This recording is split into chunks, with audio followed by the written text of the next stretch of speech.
ಪೌಲನಿಗೆ ಸೆರೆಮನೆ ಅರಮನೆ ಆಗೋಯ್ತು. ಯಾಕೆ ಗೊತ್ತಾ? ಅವನ ಸೆರೆಮನೆಯಲ್ಲಿ ಇರೋದಲ್ಲ ಮುಖ್ಯ, ಅವನ ಜೊತೆ ಯಾರಿದ್ದಾರೆ ಅನ್ನೋದು ಮುಖ್ಯ. ನಾನೇನು ಹೇಳ್ತೀನಿ ಅಂದರೆ, ಇವತ್ತು ನಿನ್ನ ಪರಿಸ್ಥಿತಿ ಸೆರೆಮನೆ ಇದ್ದಂಗೆ ಇರ್ಬೋದು, ಆದರೆ ನಿನ್ನ ಲೈಫಲ್ಲಿ ದೇವರ ಪ್ರಸನ್ನತೆ ಒಂದಿದ್ದರೆ ಬರ್ತಾ ಬರ್ತಾ ಬರ್ತಾ ಬರ್ತಾ ಸೆರೆಮನೆನೂ ಅರಮನೆಯಾಗಿ ಚೇಂಜ್ ಆಗೇ ಆಗುತ್ತೆ. ಇವರೆಲ್ಲ ಲೈಫಲ್ಲಿ ಪರ್ಫೆಕ್ಟಾಗಿದ್ದರು, ಅವ್ರ ಹೆಸರೇ ಅಲ್ಲಿ ಮೆನ್ಷನ್ ಆಗಿದೆ. ಅಂದರೆ ಫಸ್ಟು ಅಬ್ರಹಾಮನೇ out, David out, Solomon out, ಸಂಸೋನನು ಔಟು, ರಾಹಬ್ ಔಟು. ಎಲ್ಲರನ್ನೂ ಎತ್ಬಿಟ್ರೆ ಬೇರೆ 11ನೇ ಅಧ್ಯಾಯ ಬೇರೆ ಖಾಲಿ ಪೇಜ್ ಮಾತ್ರನೇ ಇರುತ್ತೆ. ಸೊ ಇವರೆಲ್ಲ imperfect people, they were all weak people. But ದೇವರು ಅವ್ರ ಜೊತೆ ಇದ್ದು ಹೇಗೆ ಒಬ್ಬ ಬಲಹೀನತೆ ಉಳ್ಳ ಮನುಷ್ಯನನ್ನು ಪರ್ಫೆಕ್ಟಾಗಿ ಅವನ ಬಲವಂತನಾಗಿ, ಹೇಗೆ ಆಗದೇ ಇರುವಂಥವ್ರನ್ನೆಲ್ಲ ದೇವರು ಅವ್ರನ್ನ ಬಲಪಡಿಸಿ ಒಂದು ದೊಡ್ಡ ಸ್ಥಾನಕ್ಕೆ ತಗೊಂಬಂದರು ಅನ್ನೋದೇ ಬೈಬಲ್. ಸೊ ಇವ್ರ ಥರ ನಾವು ಬರೋಕ್ಕಾಗಲ್ಲ. ಅಲ್ಲ, ಎಂಥ ವರ್ಸ್ಟ್ ಪರ್ಸನ್ನು ದೇವರು ಬೆಸ್ಟ್ ಪರ್ಸನ್ ಆಗಿ ಚೇಂಜ್ ಮಾಡೋದಕ್ಕೆ ದೇವರಿಂದ ಮಾತ್ರನೇ ಸಾಧ್ಯ.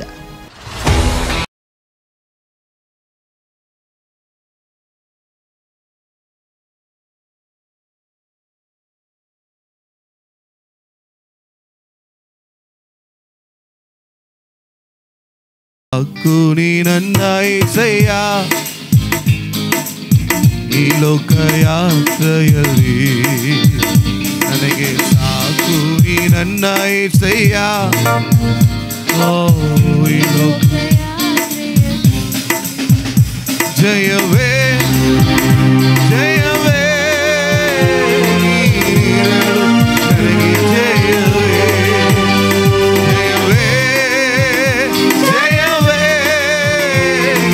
ನೀರಳು ನನಗೆ ಜಯವೇ. ಏಸಪ್ಪ ಏಸಪ್ಪ ಏಸಪ್ಪ ಏಸಪ್ಪ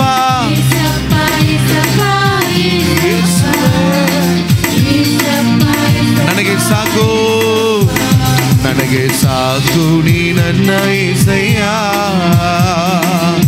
ಈ ಲೋಕ ಯಾತ್ರೆಯಲ್ಲಿ, ನನಗೆ ಸಾಕು ನೀ ನನ್ನ యేసయ్య ಈ ಲೋಕ ಯಾತ್ರೆಯಲ್ಲಿ. ಜಯವೇ ಜಯವೇ ನನಗೆ ಜಯವೇ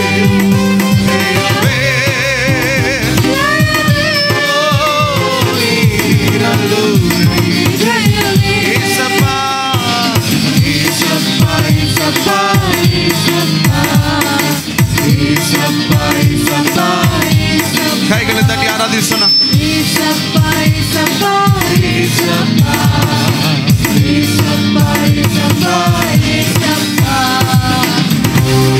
ದುಷ್ಟ ಸೈನ್ಯ ನನ್ನನ್ನೆದುರಿಸುವಾಗ ಭಯಪಡೆನು ನಾನೆಂದಿಗೂ.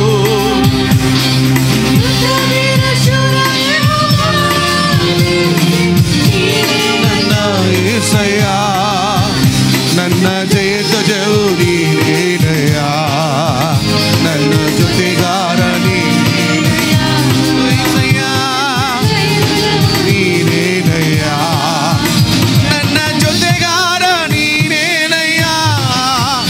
ಜಯವೇ ಜಯವೇ ನೀನಿರಲು ನನಗೆ ಜಯವೇ, ನೀನಿರಲು ನನಗೆ ಜಯವೇ.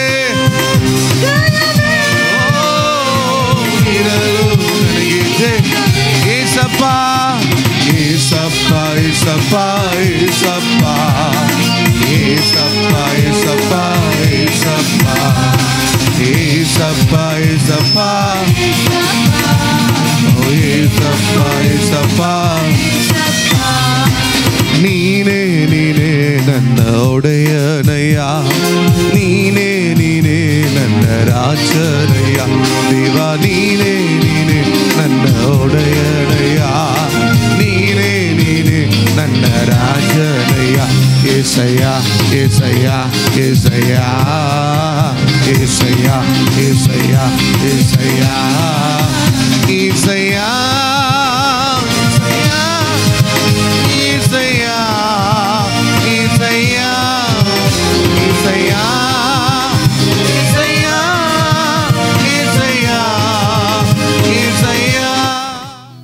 ವಾಕ್ಯ ಹೇಳುತ್ತೆ, ಶ್ರೀಜೇನಿಗಿಂತ ಘನವಾದ ನಿನ್ನ ನಾಮವನ್ನು ಆರಾಧಿಸ್ತೇನೆ.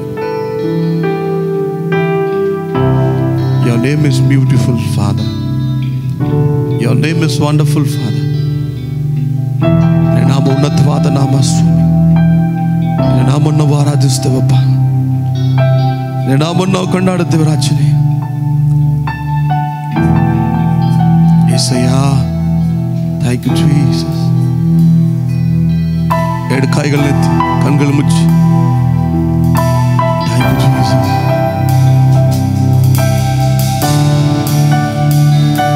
ಸಿಹಿ ಜೇನಿಗಿಂತ ಮಧುರವಾದದು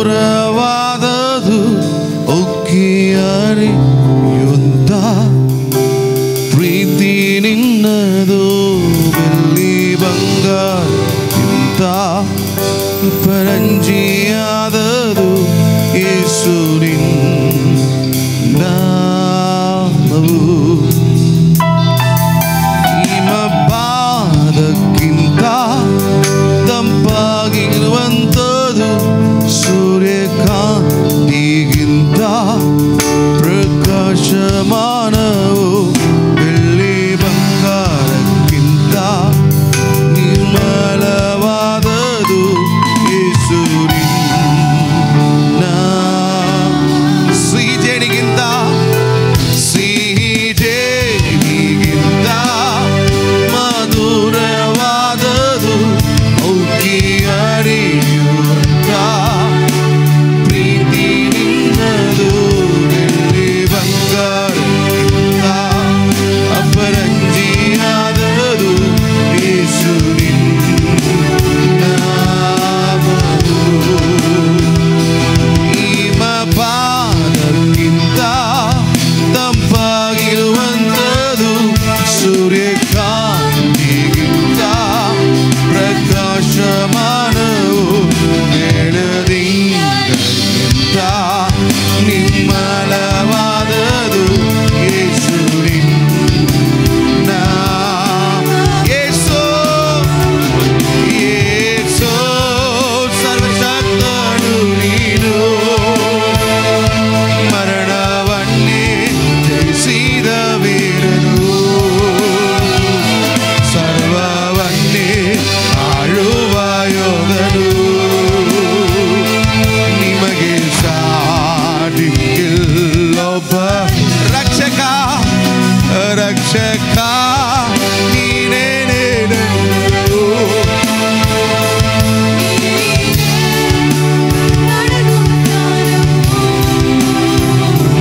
ನೀನೇ ನಿಜವಾದ ದೇವರು, ನಾವಿಸುವೆನು. ಯೇಸು ಯೇಸು ಸರ್ವಶಕ್ತನು ನೀನು, ಮರಣವನ್ನೇ ಜಯಿಸಿದ ವೀರನು, ಸರ್ವವನ್ನೇ ಆಳುವ ಯೋಧನು, ನಿಮಗೆ ಸಾಟಿ ಇಲ್ಲೊಬ್ಬ ರಕ್ಷಕ ರಕ್ಷಕ ನೀನೇನೇ ನನ್ನೆಲ್ಲವೂ, ನೀನೇ ನಡಗುವ ಸ್ಥಾನವು, ನೀನೇ ನಿಜವಾದ ದೇವರು, ಮೊಣಕಾಲೂರಿನ ಇಸುವೆ. ಯೇಸು ಯೇಸು ಸರ್ವಶಕ್ತನು ನೀನು, ಮರಣವನ್ನೇ ಸರ್ವವನ್ನೇ ಆಳುವ ಯೋಧನು,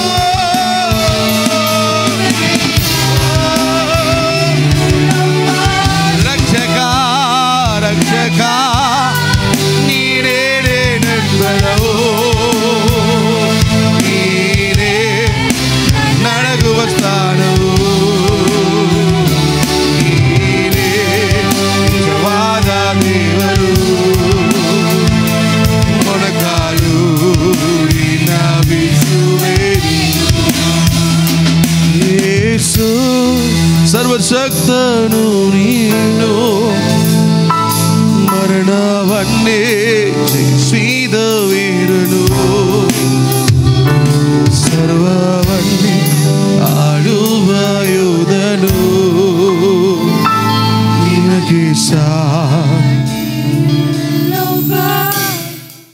ಆನ್ಲೈನಲ್ಲಿ ನನ್ನ ನೋಡ್ತಾ ಇರುವಂಥ ಎಲ್ಲರನ್ನ ಯೇಸು ಕ್ರಿಸ್ತನ ನಾಮದಲ್ಲಿ ನಿಮ್ಮನ್ನು ಆಹ್ವಾನಿಸ್ತೇನೆ.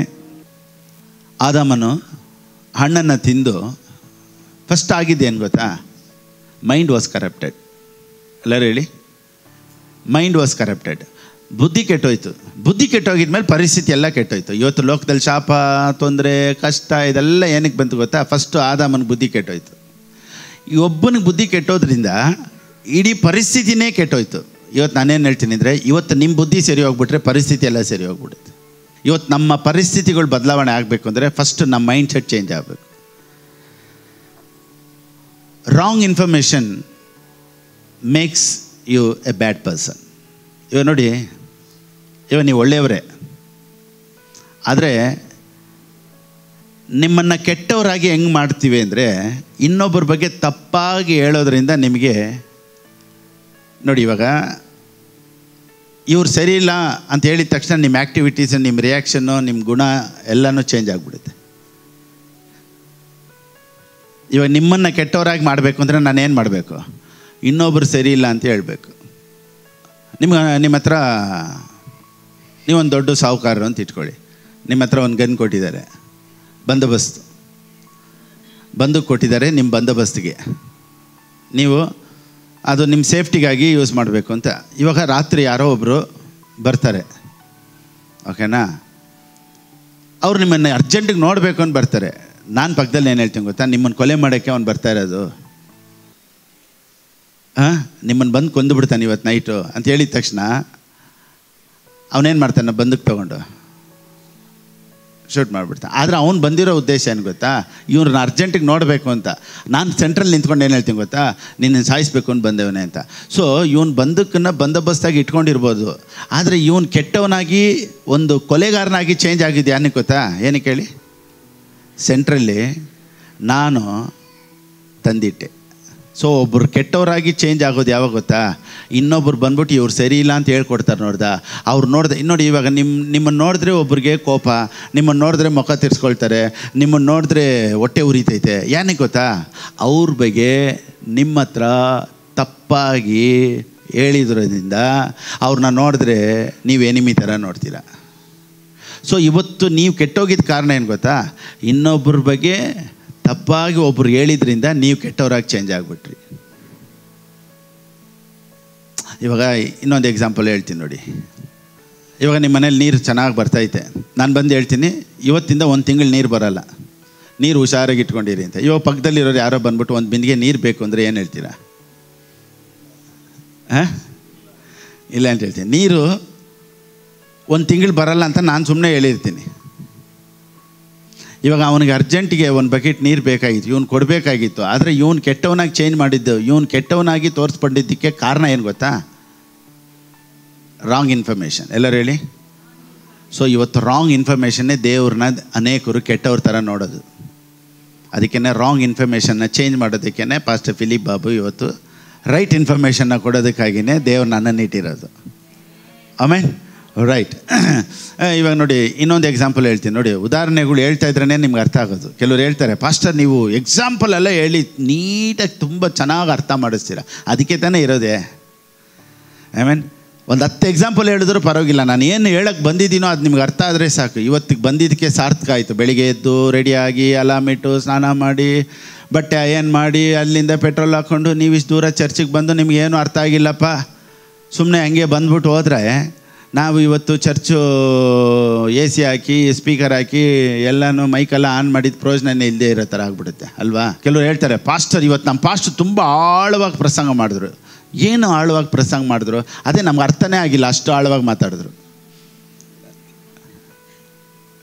ಕೆಲವ್ರು ಏನು ಅನ್ಕೊತಾರೆ ಗೊತ್ತಾ? ತುಂಬ ಆಳವಾದ ಸಬ್ಜೆಕ್ಟ್ ಏನು ಅಂದರೆ ನಮ್ಗೆ ಅರ್ಥನೇ ಆಗಲ್ಲ. ಅವ್ರು ಏನು ಮಾತಾಡಿದ್ರೋ ಗೊತ್ತಿಲ್ಲ, ಪಾಸ್ಟರ್ ತುಂಬ ಡೀಪಾಗಿತ್ತು. ಸೊ ತುಂಬ ಡೀಪ್ ಮೆಸೇಜ್ ಅಂದರೆ ಇವ್ರಿಗೇನು ಅರ್ಥ ಆಗಲ್ಲ ಅಂತ ಅನ್ಕೊತಾರೆ. ಸೊ ತುಂಬ ಡೀಪ್ ಮೆಸೇಜ್ ಏನು ಗೊತ್ತಾ? ನಿಮಗೆ ಹೇಗಾದರೂ ಅರ್ಥ ಆಗಬೇಕು, ಅದೇ ಡೀಪ್ ಮೆಸೇಜು. ಇವಾಗ ನಿಮ್ಮನ್ನು ಒಬ್ಬರು ನೋಡಬೇಕು ಅಂತ ಬರ್ತಾರೆ, ನಿಮ್ಮನ್ನು ನೋಡಿ ಹೇಗಾದರೂ ಒಂದು ಹಗ್ ಮಾಡಬೇಕು ಅಂತ ಬರ್ತಾರೆ. ಅವ್ರಿಗೆ ಆಸೆ ತುಂಬ ದಿವಸ ಆಯಿತು ನಿಮ್ಮನ್ನು ಹಗ್ ಮಾಡಬೇಕು ಅಂತ ಕಾಯ್ತಾಯಿದ್ರು ಅಂತ ಇಟ್ಕೊಳ್ಳಿ. ಇವಾಗ ನಾನು ಸೆಂಟ್ರಲ್ಲಿ ಮೀಡಿಯೇಟ್ರು. ಇವಾಗ ಒಬ್ಬರು ಬರ್ತಾರೆ, ಅವ್ರು ತುಂಬ ಪ್ರೀತಿಯಿಂದ ಹೇಗಾದರೂ ಒಂದು ಹಗ್ ಮಾಡಬೇಕು ನೋಡಿ, ಹಗ್ ಮಾಡಬೇಕು ಅಂದರೆ ತಪ್ಕೊಬೇಕು. ನಾನೆಲ್ಲ ಟ್ರಾನ್ಸ್ಲೇಷನ್ ಮಾಡಬೇಕು.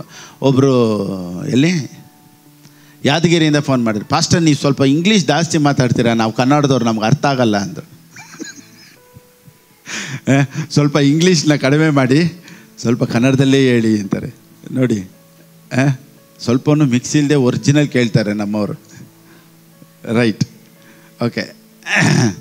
ಸೊ ಹಗ್ ಮಾಡಬೇಕು ಅಂದರೆ ತಪ್ಕೊಬೇಕು. ತುಂಬ ದಿವಸದಿಂದ ಅವ್ರನ್ನ ನೋಡಬೇಕು, ತಪ್ಕೊಬೇಕು ಅಂತ ಆಸೆ ಪಟ್ಟು ಬರ್ತಾಯಿದ್ದಾರೆ. ಓಕೆನಾ? ನಾನು ಸೆಂಟ್ರಲ್ ಮೀಡಿಯೇಟ್ರ್. ನಾನೇನು ಹೇಳ್ತೀನಿ ಗೊತ್ತಾ, ಅವನ ಹತ್ರ ಹುಷಾರಿಗಿರೋ, ಅವ್ನು ಪಿಕ್ ಪಾಕೆಟು, ಅವನು ಜೇಬುಗಳ ಹುಷಾರಿಗಿರು, ಪಿಕ್ ಪಾಕೆಟ್ ಮಾಡಿಬಿಡ್ತಾನೆ ಅಂತ. ಇವಾಗ ಸಾರ್ ಹೇಗಿದ್ದೀರಾ ಸಾರ್ ಅಂತ ನಿಮ್ಮ ಹತ್ರ ಹಗ್ ಮಾಡೋಕ್ಕೆ ಒಬ್ಬ ಬರ್ತಾನೆ, ನಿಮ್ಗೆ ಹೆಂಗಿರುತ್ತೆ? ನೀವೇನು ಯೋಚನೆ ಮಾಡ್ತೀರಾ? ನೀವು ಹಗ್ ಮಾಡಲ್ಲ, ಹುಷಾರಿಗೆ ಏನು ಮಾಡ್ತೀರಾ?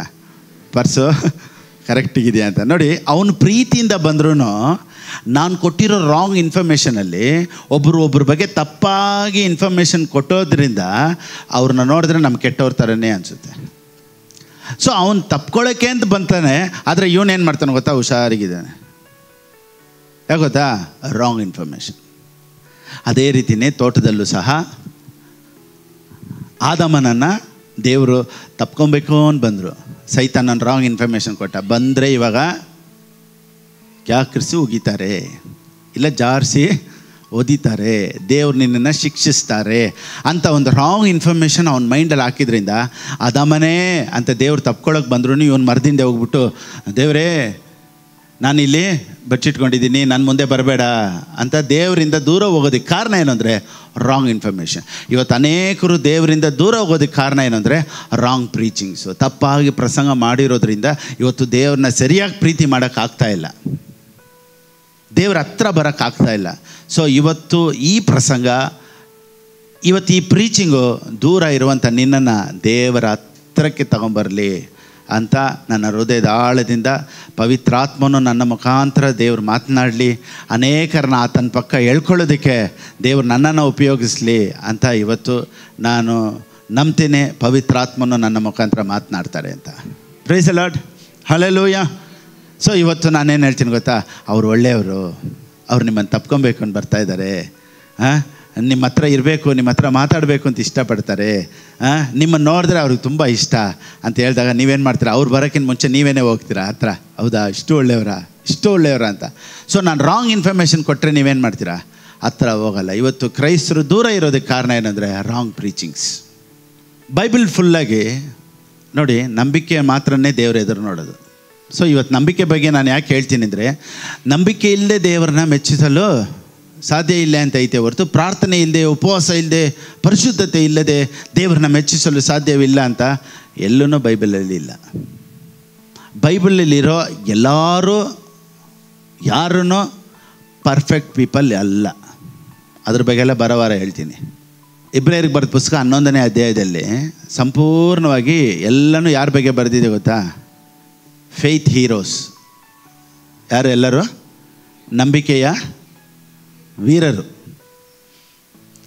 ಇಬ್ರಿಯರಿಗೆ ಬರೆದ ಪುಸ್ತಕ 11ನೇ ಅಧ್ಯಾಯ ಸಂಪೂರ್ಣವಾಗಿ ಯಾರ ಬಗ್ಗೆ? ಎಲ್ಲ ನಂಬಿಕೆ ವೀರರು. ಇವರೆಲ್ಲ ಪರಿಶುದ್ಧತೆಯಲ್ಲಿ ಪರ್ಫೆಕ್ಟಾಗಿದ್ದರು, ಇವರೆಲ್ಲ ಲೈಫಲ್ಲಿ ಪರ್ಫೆಕ್ಟಾಗಿದ್ದರು. ಅವ್ರ ಹೆಸರೇ ಅಲ್ಲಿ ಮೆನ್ಷನ್ ಆಗಿದೆ. ಅಂದರೆ ಫಸ್ಟು ಅಬ್ರಹಾಮನೇ out, David out, Solomon out, ಸಂಸೋನನು ಔಟು, ರಾಹಬ್ ಔಟು. ಎಲ್ಲರನ್ನೂ ಎತ್ಬಿಟ್ರೆ ಬೇರೆ 11ನೇ ಅಧ್ಯಾಯ ಬೇರೆ ಖಾಲಿ ಪೇಜ್ ಮಾತ್ರನೇ ಇರುತ್ತೆ. ಸೊ ಇವರೆಲ್ಲ imperfect people, they were all weak people.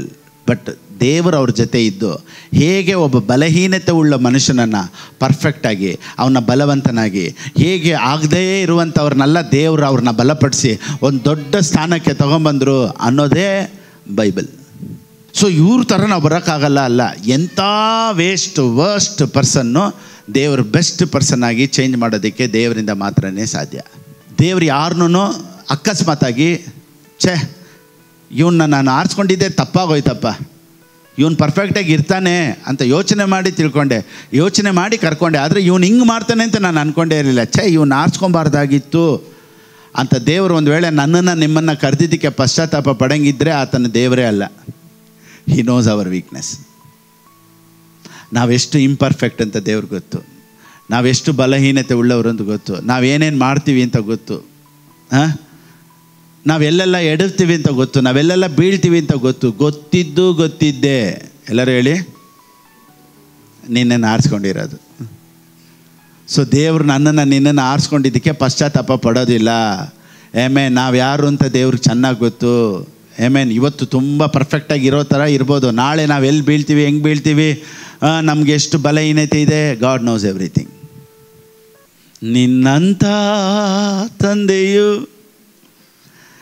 ಯಾರೂ ಇಲ್ಲವೇ, ನಿನಗೆ ಸಮಾನರು ಯಾರೂ ಇಲ್ಲವೇ, ನಿನ್ನ ಪ್ರೀತಿಯಾಡುವೆ, ನಿನ್ನ ಕರುಣೆಯ ಕೊಂಡಾಡುವೆ. ಇಲ್ಲಿ ಬಂದು ಆತನ ಪ್ರೀತಿ ನಾಡಿ ಕರುಣೆನ ಕೊಂಡಾಡಿ ಕೈ ತಟ್ಟಿ, ದೇವರೇ ನನ್ನನ್ನು ನೀನು ಆರಿಸ್ಕೊಂಡಿದ್ಯಲ್ಲಪ್ಪ, ನನ್ನನ್ನು ನೀನು ಆಶ್ವಸ್ತಿಯಲ್ಲಪ್ಪ, ನನ್ನ ಬಲಹೀನತೆಯೂ ಸಹ ನೀನು ತಿಳಿದಿದ್ದು ದೇವರೇ, ಲೋಕನೇ ನನ್ನನ್ನು ಬೇಡ ಅಂತು. ಆಮೇಲೆ ಪ್ರೈಸಲ್ಲ, ಲೋಕನೇ ನನ್ನನ್ನು ಬೇಡ ಅಂತು, ಸ್ವಂತದವರು ಬೇಡ ಅಂದರು, ಇವನು ವೇಸ್ಟ್ ಅಂದರು, ಸ್ಕೂಲಲ್ಲಿ ರಿಜೆಕ್ಟೆಡು, ಫ್ಯಾಮ್ಲಿಯಲ್ಲಿ ರಿಜೆಕ್ಟೆಡು, ಎಲ್ಲ ಕಡೆ ರಿಜೆಕ್ಟೆಡು, ಬಟ್ ಗಾಡ್ಸ್ ಪ್ರೆಸೆನ್ಸಲ್ಲಿ ಸೆಲೆಕ್ಟೆಡ್. ಎಲ್ಲರೂ ನಮ್ಮನ್ನು ದೂರ ಮಾಡಿದ್ರು, ದೇವ್ರು ಮಾತ್ರನೇ ನೀನೇ ಬೇಕು, ನೀನೇ ಬೇಕೆಂದು. ಎಲ್ಲರಿಗೂ ನಾ ಬೇಡವಾದೆ, ನೀನೇ ಬೇಕೆಂದು ನನ್ನ ಆರಿಸಿಕೊಂಡೆ. ಎಲ್ಲರಿಗೂ ನಾ ಬೇಡವಾದೆ, ನೀನೇ ಬೇಕೆಂದು ನನ್ನ ಆರಿಸಿಕೊಂಡೆ. ನಿಮ್ಮ ಲೈಫಲ್ಲಿ ಹೆಂಗೋ ಗೊತ್ತಿಲ್ಲ, ನನ್ನ ಲೈಫಲ್ಲಿ ಇದು ಎಲ್ಲರಿಗೂ ನಾ ಬೇಡವಾದೆ. ಒಂದು ಸಮಯ ಬಂತು, ಕಾಸಿಲ್ಲ ಅಂದಮೇಲೆ ಜನ ಬೇಡ ಅಂದ್ಬಿಟ್ರು. ಫ್ರೆಂಡ್ಸಿಂದ ಹಿಡಿದು ಎಲ್ಲರೂ. ನೋಡಿ, ಈ ಲೋಕದಲ್ಲಿ ದುಡ್ಡೇ ದೊಡ್ಡಪ್ಪ ಅಂತಾರೆ. ಇನ್ನು ಕೆಲವರು ಈ ರೀತಿ ಹೇಳ್ತಾರೆ ನೋಡಿ, ಹಣ ಇದ್ದರೆ ಹೆಣನೂ. ಸೊ ಎಲ್ಲ ದುಡ್ಡಿದ್ರೇ ಅಂತ. ಕೆಲವೊಂದು ಟೈಮು ಆ ದುಡ್ಡೇ ಕೆಲವ್ರನ್ನ ಹತ್ರ ತರಿಸೋದು, ಕೆಲವ್ರನ್ನ ದೂರ ಮಾಡೋದು. ನೋಡಿ, ಈ ಲೋಕ ಕೆಲವೊಂದು ಟೈಮ್ ನಮ್ಮನ್ನು ಹಾಗೆ ಮಾಡೋದಕ್ಕೆ ಕಾರಣ ಏನು ಅಂದರೆ, ನಮ್ಮ ಹತ್ರ ಏನೂ ಇಲ್ಲ ಅಂತ. ಏನೂ ಇಲ್ಲದೇ ಇದ್ದಾಗೆಲ್ಲ ಜನ ನಮ್ಮನ್ನೇನು ಮಾಡ್ತಾರೆ, ದೂರ ತಳ್ತಾರೆ, ಸ್ವಂತದವ್ರು ಬೇಡ ಅಂತಾರೆ. ನೋಡಿ, ಫಸ್ಟ್ ನೋಟಿಸು ಮದುವೆಗೆ ಕೊಡಬೇಕು ಅಂದರೆ ಯಾರು ಕೊಡ್ತಾರೆ? ದುಡ್ಡಿರೋರಿಗೆ ಫಸ್ಟ್ ಕೊಡೋದು.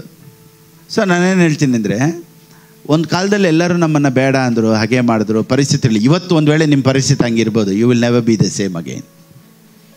ಇವತ್ತು ಹೌದು ಪಾಸ್ಟರ್, ನೀವು ಹೇಳ್ದಂಗೆ ನನ್ನ ಫ್ಯಾಮ್ಲಿ, ನನ್ನ ಕುಟುಂಬ, ನನ್ನ ಮಕ್ಕಳು ಎಲ್ಲರೂ ನನ್ನನ್ನು ದೂರ ಮಾಡಿದ್ದಾರೆ ದುಡ್ಡಿಲ್ಲ ಅಂತ. ನೋಡಿ, ಇವತ್ತೆಲ್ಲ ಚೇಂಜ್ ಮಾಡ್ತಾರೆ ದೇವರು.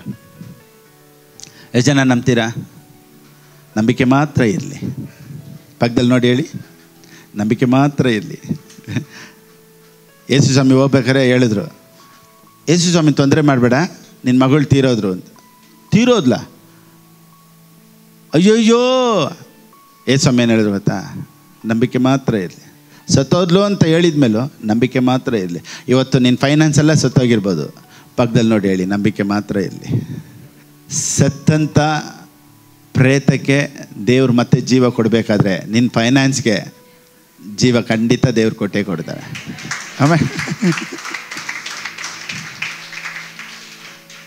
ನೋಡಿ, ದೇವ್ರ ಚಿತ್ತ ನಾವು ತಿಳ್ಕೊಬೇಕು. ದೇವ್ರ ಚಿತ್ತ ಆಶೀರ್ವದಿಸೋದೆ. ಸೊ ದೇವರು ಡೈರೆಕ್ಟ್ ಕೊಡಲ್ಲ, ಯಾರನ್ನಾದರೂ ಒಬ್ರನ್ನ ಇಟ್ಟಿರ್ತಾರೆ ಕೊಡೋಕ್ಕೆ. ಅದಕ್ಕೆ ಎಲ್ಲರ ಹತ್ರನೂ ಚೆನ್ನಾಗಿರಿ. ಯಾರನ್ನೂ ಹಾಗೆ ಮಾಡಬೇಡಿ. ಎಲ್ಲರೂ ಒಂದು ದಿವಸ ಬೇಕಾಗುತ್ತೆ. ನಾವು ಇವತ್ತು ಇವನು ವೇಸ್ಟ್ ಅಂತ ಹೇಳ್ಬೋದು, ಅವನೇ ನಾಳೆ ಲ್ಯಾಕೇರ್ ಆಗಿಬಿಡ್ತಾನೆ, ಹೇಳೋಕ್ಕಾಗಲ್ಲ. ಸೊ ದೇವ್ರ ಚಿತ್ತ ಯಾರ ಮುಖಾಂತರನೂ ದೇವ್ರು ನೆರವೇರಿಸ್ತಾರೆ. ಎಲ್ಲರೂ ಹೇಳಿ, ಯಾರ ಮುಖಾಂತರ ಆದರೂ ನೆರವೇರಿಸ್ತಾರೆ. ನೋಡಿ, ನಾವು ಆರೋಗ್ಯವಾಗಿರೋದು ದೇವ್ರ ಚಿತ್ತ. ಅದಕ್ಕೆ ನಿಮಗೆ ನಂಬಿಕೆ ಬರಲ್ಲ ಅಂತಲೇ ದೇವ್ರು ಡಾಕ್ಟ್ರುಗಳ್ನ ಇಟ್ಟಿರೋದು. ಇಂಥ ಒಂದು ಪ್ರೀಚಿಂಗ್ ಕೇಳಿರಲ್ಲ ನೀವು. ನಿಮ್ಮನ್ನು ರೆಡಿ ಮಾಡಬೇಕು, ನಿಮ್ಮನ್ನು ಗುಣಪಡಿಸ್ಬೇಕು.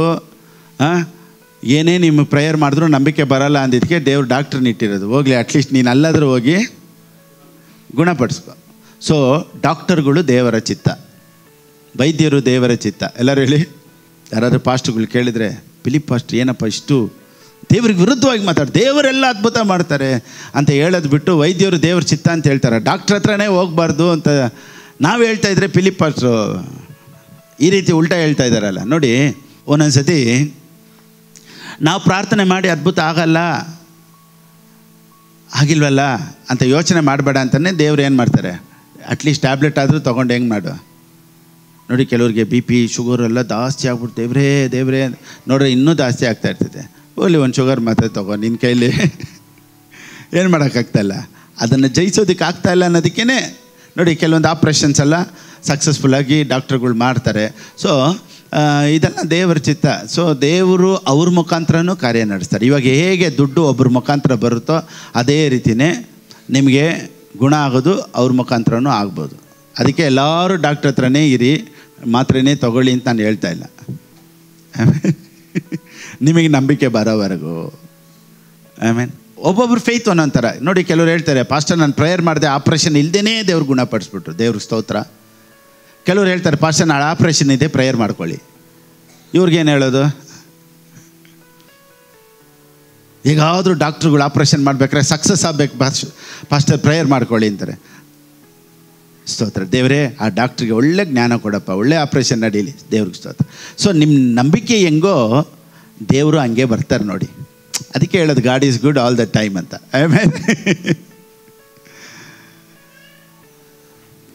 ಈ ನಂಬಿಕೆ ಬಗ್ಗೆ ನಾವು ತಿಳ್ಕೊಂಡ್ರೆ ಮಾತ್ರ ನಮ್ಮ ಕೈಲಿ ದೇವ್ರ ಪ್ರಸನ್ನತೆಯನ್ನು ಅನುಭವಿಸೋದಕ್ಕೆ ಸಾಧ್ಯ.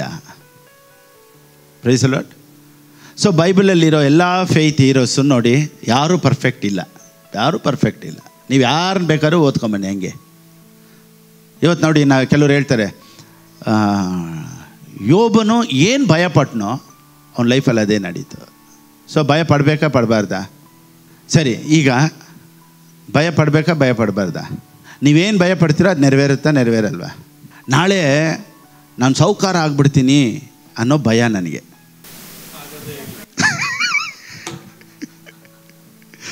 ನಾಳೆ ಬೆಳಿಗ್ಗೆ ಒಂದು 10 ಕೋಟಿ ಬಂದ್ಬಿಡುತ್ತೆ ಅಂತ ಭಯ ನನಗೆ. ಬಂದ್ಬಿಡ್ತಾ? ಮತ್ತು ಇದು ನೆರವೇರಲಿಲ್ಲ ಅಂದಮೇಲೆ ನೀನು ಕಾಯಿಲೆ ಬಂದ್ಬಿಡ್ತೈತಾ, ನಾನು ಸತ್ತೋಗ್ತೀನಿ ನಾನು ಭಯ ಪಡೋದು ನೆರವೇರಲ್ಲ. ನೋಡಿ ಇದು ಸ್ವಲ್ಪ ಅಪ್ಗ್ರೇಡೆಡ್ ಮೆಸೇಜ್. ಓಕೆ, ಫಸ್ಟ್ ಒಂದು ಮೆಸೇಜ್ ಇತ್ತು, ನೀನು ಏನು ಭಯ ಪಡ್ತೀಯೋ ಅದು ನಿನ್ನ ಲೈಫಲ್ಲಿ ನೆರವೇರಿಬಿಡುತ್ತೆ. ಸೊ ಭಯ ಪಡಬೇಡ, ಹುಷಾರಾಗಿರುವಂಥ. ಸೊ ಆದರೂ ನಮ್ಮ ಲೈಫಲ್ಲಿ ಹೇಗಾದರೂ ಸ್ವಲ್ಪ ಭಯ ಬಂದೇ ಬರ್ತೈತಲ್ವ. ಇವಾಗ ಮೆಸೇಜ್ನ ಸ್ವಲ್ಪ ಅಪ್ಗ್ರೇಡ್ ಮಾಡಿದ್ದೀವಿ. ಏನು ಅಪ್ಗ್ರೇಡ್ ಮಾಡಿದ್ದೀವಿ ಗೊತ್ತಾ? ನೀನು ಏನು ಭಯ ಪಟ್ಟರು ಪರವಾಗಿಲ್ಲ, ಅದೇನು ನೆರವೇರಲ್ಲ, ಡೋಂಟ್ ವರಿ. ಭಯ ಪಡಬೇಡ ಅಂತ ಹೇಳೋದು ಒಳ್ಳೆಯದು. ಭಯ ಪಟ್ಟರೆ ಏನು ಮಾಡೋದು? ಭಯ ಪಟ್ಟರು ಪರವಾಗಿಲ್ಲ, ಏನೂ ಆಗಲ್ಲ. Price the lord. ರೈಟ್, ಸರಿ. ಈಗ ಮೆಸೇಜಸ್ ಎಲ್ಲ ಅಪ್ಗ್ರೇಡ್ ಮಾಡ್ತಾಯಿದ್ದೀವಿ.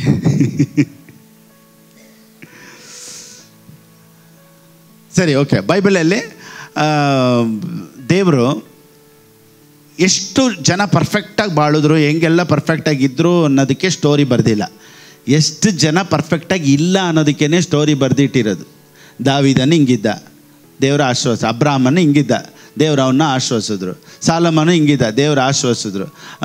ಸೊ ನೋಡಿ, ಭಯ ಅಂತ ಹೇಳಿದ್ನಲ್ಲ, ಗಿದಿಯೋನನ್ನ ದೇವ್ರು ಫಸ್ಟ್ ಮಾತಾಡ್ಬೇಕಾದ್ರೆ ಏನು ಮಾಡ್ತಾಯಿದ್ದ ಅವನು? ಗಿದಿಯೋನ ಭಯ ಪಟ್ಕೊಂಡು ಬಚ್ಚಿಟ್ಕೊಂಡು ಕುಂತಿದ್ದ. ಅವನ್ನ ನೋಡಿ ದೇವದೂತನೇ ಏನು ಹೇಳ್ತಾನೆ? ಪರಾಕ್ರಮಶಾಲಿ ಅಂತ. ಭಯ ಪಟ್ಟರೆ ದೇವ್ರು ಹೋಗ್ಬಿಡ್ಬೇಕು ತಾನೆ, ಇವನಿಗೆ ತುಂಬ ಭಯ ಅಂತ. ಭಯ ಪಡೋರ್ನೂ ಬಲಪಡಿಸೋದೇ ನಮ್ಮ ದೇವರು.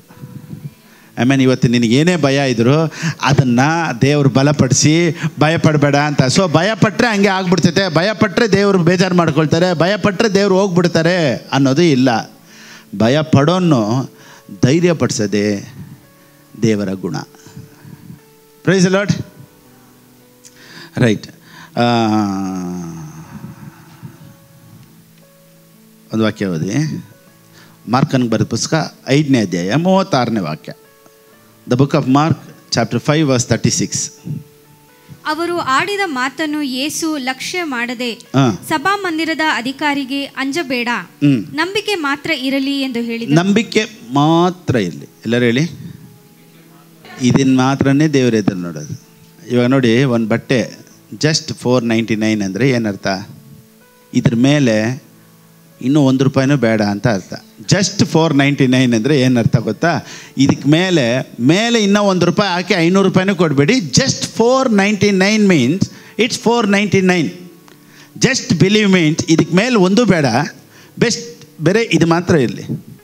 ಇದಕ್ಕೆ ಮೇಲೆ ನೀನು ಎಕ್ಸ್ಟ್ರಾ ಹಿಂಗೆ ಮಾಡು ಹಂಗೆ ಮಾಡು ಏನು ಬೇಡ, ಜಸ್ಟ್ ಬಿಲೀವ್. ಸೊ ದೇವ್ರೇನು ಹೇಳ್ತಾರೆ ಗೊತ್ತಾ, ಜಸ್ಟ್ ಬಿಲೀವ್. ನೀನು ಇನ್ನೂ ಏನು ಎಕ್ಸ್ಟ್ರಾ ಮಾಡೋಕ್ಕೆ ಹೋಗಬೇಡ, ಇದು ನಿನಗೆ. ಸೊ ಇವತ್ತು ಜಸ್ಟ್ ಐ ಬಿಲೀವ್ ದೇವರು ಅದ್ಭುತಗಳನ್ನು ಮಾಡ್ತಾರೆ, ದೇವರು ದೊಡ್ಡ ಕಾರ್ಯನ ಮಾಡ್ತಾರೆ, ನನ್ನ ಲೈಫ್ ಟರ್ನ್ಔಟ್ ಆಗುತ್ತೆ, ನನ್ನ ಲೈಫ್ ಚೇಂಜ್ ಆಗುತ್ತೆ. ಡಾಕ್ಟರ್ ರಿಪೋರ್ಟ್ಸ್ ಎಲ್ಲ ದೇವ್ರು ಚೇಂಜ್ ಮಾಡ್ತಾರೆ, ಮನೆ ಪರಿಸ್ಥಿತಿಗಳನ್ನು ಚೇಂಜ್ ಮಾಡ್ತಾರೆ, ಸಾಲ ಪರಿಸ್ಥಿತಿಗಳನ್ನು ಚೇಂಜ್ ಮಾಡ್ತಾರೆ. ಇದಕ್ಕೆ ನಾನು ಏನು ಮಾಡಬೇಕು ಪಾಸ್ಟರ್? ಏನೂ ಮಾಡಬೇಡ, ಜಸ್ಟ್ 499. ಯಾಕದಾ ಜಸ್ಟ್ ಬಿಲೀವ್ ಅಂತ ಹೇಳಿದ್ರೆ ಎಲ್ಲರ ಪ್ರಸಂಗ ಥರನೇ ನಿಮಗೆ ನಂಬಿಕೆನಾ ಇದು ಎಷ್ಟು ಕಷ್ಟನೋ ಗೊತ್ತಿಲ್ಲ, ಅದಕ್ಕೆ ನಾನು ಹೇಳ್ತೀನಿ ಜಸ್ಟ್ ಬಿಲೀವ್ ಅಲ್ಲ, ಜಸ್ಟ್ 499. ಐ ಮೀನ್ ದೇವ್ರು ನಿನಗೊಂದು ದೊಡ್ಡ ಅದ್ಭುತ ಮಾಡಬೇಕಾ, ಜಸ್ಟ್ 499. ಐ ಮೀನ್ ಇದನ್ನೆಲ್ಲ ನಾನು ಯಾಕೆ ಹೇಳ್ತೀನಿ ಅಂದರೆ, you should feel the presence of God, you should feel the presence of God. ಇದೆಲ್ಲ ನಾನು ಹೇಳ್ತಾ ಇದ್ದರೆ ಎಲ್ಲರೂ ಅಂದ್ಕೊಳ್ತಾರೆ ಪಾಸ್ಟರ್ ಇದೆಲ್ಲ ಹೇಳಿದ್ರೆ ಜನ ಪ್ರೇಯರ್ ಇಲ್ಲ, ಡಿಸಿಷನ್ ಇರಲ್ಲ, ಕಮಿಟ್ಮೆಂಟ್ ಇರಲ್ಲ, ಎಲ್ಲ ದೂರ ಹೋಗ್ಬಿಡ್ತಾನೆ. ನಾನೇನು ಹೇಳ್ತೀನಿ ಗೊತ್ತಾ, ಇದನ್ನೆಲ್ಲ ಹೇಳಿದ್ರೇ ನೀನು ಹತ್ರ ಬರೋದು. ಇನ್ನು ನೀವು ಹೆಂಗೋ ಗೊತ್ತಿಲ್ಲಪ್ಪ, ನಾನು ಹಿಂಗೆ ಹತ್ರ ಬಂದಿದ್ದಿನ್ನು. ನನಗೆ ದೇವ್ರ ಬಗ್ಗೆ ಭಯ ಇಟ್ಟ ದಿನಗಳಲ್ಲಿ ದೂರ ಇದೆ, ದೇವ್ರು ಒಳ್ಳೆಯವರು ಅಂತ ಗೊತ್ತಾಗಿದ ಮೇಲೆ ಹತ್ರ ಬಂದಿದ್ದು. ಸೊ ನೀವು ಈ ಪ್ರಸಂಗದ ನಂತರ ಇನ್ನೂ ದೇವ್ರನ್ನ ಹೆಚ್ಚಾಗಿ ಸ್ತುತಿಸಿರ, you will feel the presence of God. I mean so presence of God ಅನ್ನೋದು ಭಾಳ ಇಂಪಾರ್ಟೆಂಟ್. ಇವತ್ತು ನಿಮ್ಮ ಹತ್ರ ಏನಿಲ್ಲ ಅಂದರೂ ಪರವಾಗಿಲ್ಲ, ಪ್ರೆಸೆನ್ಸ್ ಇದ್ದರೆ ಸಾಕು, ಮಿಕ್ಕಿದ ಪ್ರೆಸೆನ್ಸ್ ಎಲ್ಲನೂ ತೊಗೊಂಬರುತ್ತೆ. ನಿಮಗೆ ಒಂದೇ ಒಂದು ಬೇಜಾರು ಏನಿರಬೇಕು ಗೊತ್ತಾ, ನನ್ನ ಹತ್ರ ಸ್ವಲ್ಪ ದುಡ್ಡು ಇದ್ದಿದ್ರೆ ಚೆನ್ನಾಗಿರೋದು, ನನ್ನ ಹತ್ರ ಒಂದು ಕಾರ್ ಇದ್ದಿದ್ರೆ ಚೆನ್ನಾಗಿರೋದು, ಸೊ ಇನ್ನೂ ಒಂದು ಸ್ವಲ್ಪ ನಾವೇನಾದರೂ ಒಳ್ಳೆ ಕೆಲಸ ಬಿಸ್ನೆಸ್ ಇದ್ದರೆ ಚೆನ್ನಾಗಿರೋದು ಅನ್ನೋ ಫೀಲಿಂಗ್ ನಿನಗೆ ಬರಬಾರ್ದು. ಇನ್ನೂ ಸ್ವಲ್ಪ ಪ್ರಸನ್ನತೆ ಇದ್ದಿದ್ರೆ, ಇನ್ನೂ ಸ್ವಲ್ಪ ದೇವ್ರನ್ನ ಹುಡುಕಿದ್ರೆ, ದೇವ್ರ ಪ್ರಸನ್ನತೆ ನಾನು ಇನ್ನೂ ಸ್ವಲ್ಪ ಅನುಭವಿಸಿದ್ರೆ, ಇದರಲ್ಲಿ ನೀನು ಭಾಳ ಜಾಗರೂಕತೆ ಎಚ್ಚರಿಕೆಯಿಂದ ಇದ್ದರೆ ಮಿಕ್ಕಿದೆಲ್ಲ ನೀನೇನು ಯೋಚನೆ ಮಾಡ್ತಿದ್ದೆ ಅದೆಲ್ಲ ಫ್ರೀಯಾಗಿ ಬಂದುಬಿಡುತ್ತೆ. ಬೈ 1 get 1 ಫ್ರೀ ಇಂದಂಗೆ, by the presence, by everything. Amen. ಇವಾಗ ನೋಡಿ, ಎಲ್ಲ ಇದ್ದು ಪ್ರಸನ್ನತೆ ಇಲ್ಲ ಅಂದರೆ ಪ್ರಯೋಜನ ಇಲ್ಲ. ಎಲ್ಲರೂ ಹೇಳಿ, ಹೆಂಗೆ ಪಾಸ್ಟರ್ ಹೇಳ್ತೀರಾ? ಪ್ರಸನ್ನತೆ ಇಲ್ಲ ಅಂದ್ರೆ ಪರವಾಗಿಲ್ಲ, ಎಲ್ಲ ಇದ್ದರೆ ಖುಷಿಯಾಗಿರ್ಬೋದಲ್ವಾ? ನಾನು ಒಂದು ಎಕ್ಸಾಂಪಲ್ ಹೇಳ್ತೀನಿ. ಇವಾಗ ಒಂದು ಹುಡುಗಿನ ಕರ್ಕೊಂಡು ಲಾಲ್ಬಾಗ್ ಹೋಗ್ತಾನೆ ಅಥವಾ ಕಬ್ಬನ್ ಪಾರ್ಕ್ ಹೋಗ್ತಾನೆ. ಅವ್ನಿಗೆ ಆ ಪಾರ್ಕೆಲ್ಲ ಹೆಂಗಿರುತ್ತೆ, ವಾವ್ ಅನ್ನೋ ಥರ ಇರುತ್ತೆ. ಅವನು ಅದನ್ನು ಯಾವುದೂ ನೋಡಲ್ಲ, ಜಸ್ಟ್ ಈ ವಿಲ್ ಎಂಜಾಯ್, ಹೋಗೋದು ಬರೋದು. ಇದೇ ಇವನಿಗೆ ಲವ್ ಫೇಲಿಯರ್ ಆಗಿಬಿಡುತ್ತೆ. ಇದೇ ಲಾಲ್ಬಾಗ್ ಕಬ್ಬನ್ ಪಾರ್ಕ್ ಹೆಂಗಿರುತ್ತೆ ಇವನಿಗೆ? ಸತಿ ಜೊತೆಲಿ ಹೋದಾಗ ಹೆಂಗಿತ್ತದು, ಅಲ್ಲಿ ಕೆಸರ ಮೇಲೆ ಕುಂತ್ಕೊಳ್ತಾನ ಅನ್ನೋದು ಗೊತ್ತಾಗ್ತಾ ಇಲ್ಲ, ಪ್ಯಾಂಟ್ ಕೊಳೆ ಆಗ್ತೈತೆ ಅನ್ನೋದು ಗೊತ್ತಾಗ್ತಾ ಇಲ್ಲ, ಎಲ್ಲಿ ನಡ್ಕೊಂಡು ಹೋಗ್ತಾ ಇದ್ದಾರೆ ಅಂತ ಗೊತ್ತಾಗ್ತಾ ಇಲ್ಲ, ಎಲ್ಲೋ ಹೋಗ್ತಾನೆ ಕುಂತ್ಕೊಳ್ತಾನೆ, ಏನೇನೋ ಮಾಡ್ತಾವ್ರೆ. ಆದರೆ ಇವಾಗ ಅದೇ ಲವ್ ಫೇಲಿಯರಲ್ಲಿ ಹೋಗ್ತಾನೆ. ಇವಾಗ ಇಲ್ಲ ಹುಡುಗಿ, ಇವಾಗ ಅದೇ ಲಾಲ್ಬಾಗ್ ಕಬ್ಬನ್ ಪಾರ್ಕ್ ಹೆಂಗಿದೆ,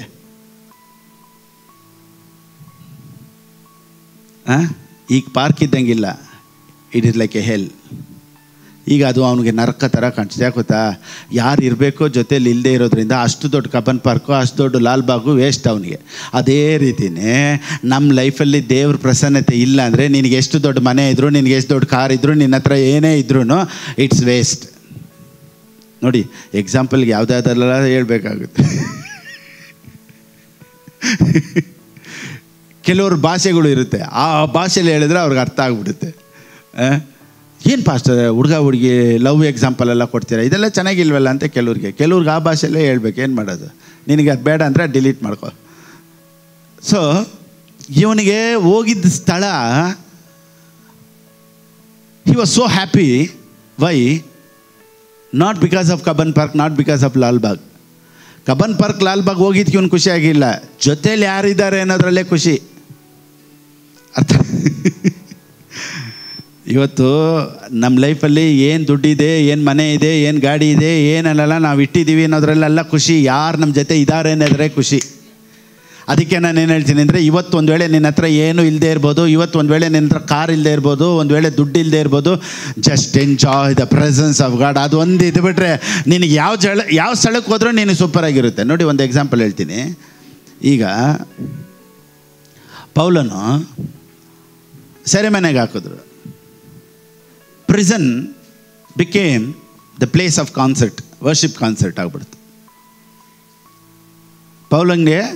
ಪೌಲನಿಗೆ ಸೆರೆಮನೆ ಹೆಂಗಿತ್ತು? ಆರಾಧನೆ ಮಾಡೋ ಜಾಗ ಥರ ಇತ್ತು, ವರ್ಷಿಪ್ ಸೆಂಟರ್ ಥರ ಆಗ್ಬಿಡ್ತು. ನೋಡಿ, ಅಲ್ಲೇ ಕುಂತ್ಕೊಂಡು ಆಡಾಡ್ತಾವನು. ಏನು ಗೊತ್ತಾ, ಅದು ಪ್ರಿಸನಾ, ಅದು ಸೆರೆಮನೆನಾ, ಅದೆಲ್ಲ ಮುಖ್ಯ ಅಲ್ಲ, ಅವನ ಜೊತೆ ಯಾರು ಇರೋದೇನೋದೇ ಮುಖ್ಯ. ಸೊ ಅವನಿಗೆ ಸೆರೆಮನೆ ಹೆಂಗಿತ್ತು? ಅರಮನೆ ಥರ ಇತ್ತು. ಎಲ್ಲರೂ ಹೇಳಿ. ಪೌಲನಿಗೆ ಸೆರೆಮನೆ ಅರಮನೆ ಆಗೋಯ್ತು. ಯಾಕೆ ಗೊತ್ತಾ, ಅವನ ಸೆರೆಮನೆಯಲ್ಲಿ ಇರೋದೆಲ್ಲ ಮುಖ್ಯ, ಅವನ ಜೊತೆ ಯಾರಿದ್ದಾರೆ ಅನ್ನೋದು ಮುಖ್ಯ.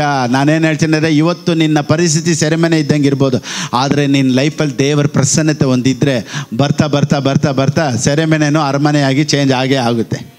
ಸೊ ಈ ಪ್ಲೇಸೇ ಅವನಿಗೆ ಚೇಂಜ್ ಆಗೋಯ್ತು, ಆ ಜಾಗನೇ ಚೇಂಜ್ ಮಾಡ್ಕೊಂಡ. ಯಾಕೆ ಗೊತ್ತಾ, ಅವನ್ನ ಜೈಲಲ್ಲಿ ಹಾಕಿದ್ದಾರೆ, ಯಾಕಪ್ಪ ನನಗೆ ಕಟ್ಟಾಕ್ಬಿಟ್ರು, ಯಾಕಪ್ಪ ನನಗೆ ಒಳಕ್ಕೆ ಹಾಕ್ಬಿಟ್ರು, ಅದೆಲ್ಲ ಇಲ್ಲ. ಅವನ ಜೊತೆ ದೇವ್ರು ಇರೋದ್ರಿಂದ ನೋಡಿ, ನೈಟು ಪ್ರೇಯರ್ ಸ್ಟಾರ್ಟು, ಹಾಡು ಸಿಂಗಿಂಗ್, ರಾತ್ರಿ ಆಡ್ತಾವನೆ. ಯಾಕೆ ಗೊತ್ತಾ, ಎಲ್ಲೇ ಇರು, ಹೇಗೆ ಇರು, ಆರಾಧನೆ ವೀರನಾಗಿರು.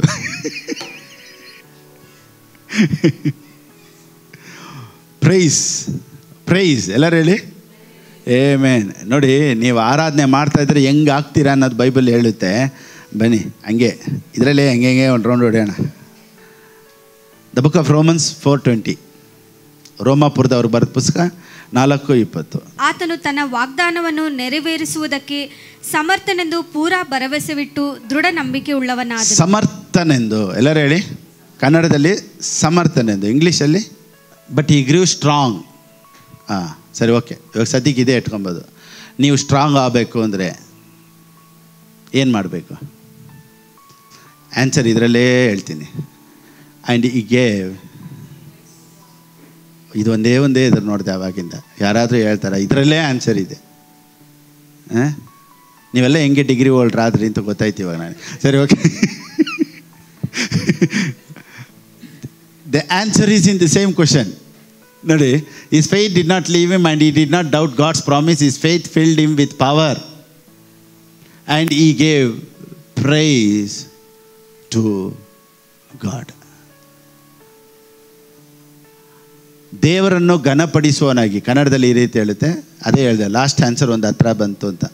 ದೇವರನ್ನು ಘನಪಡಿಸುವವನಾಗಿ ಆತನು ತನ್ನ ವಾಗ್ದಾನವನ್ನು ನೆರವೇರಿಸುವುದಕ್ಕೆ ಸಮರ್ಥನೆಂದು ಪೂರಾ ಭರವಸೆವಿಟ್ಟು ದೃಢ ನಂಬಿಕೆ ಉಳ್ಳವನಾದನು.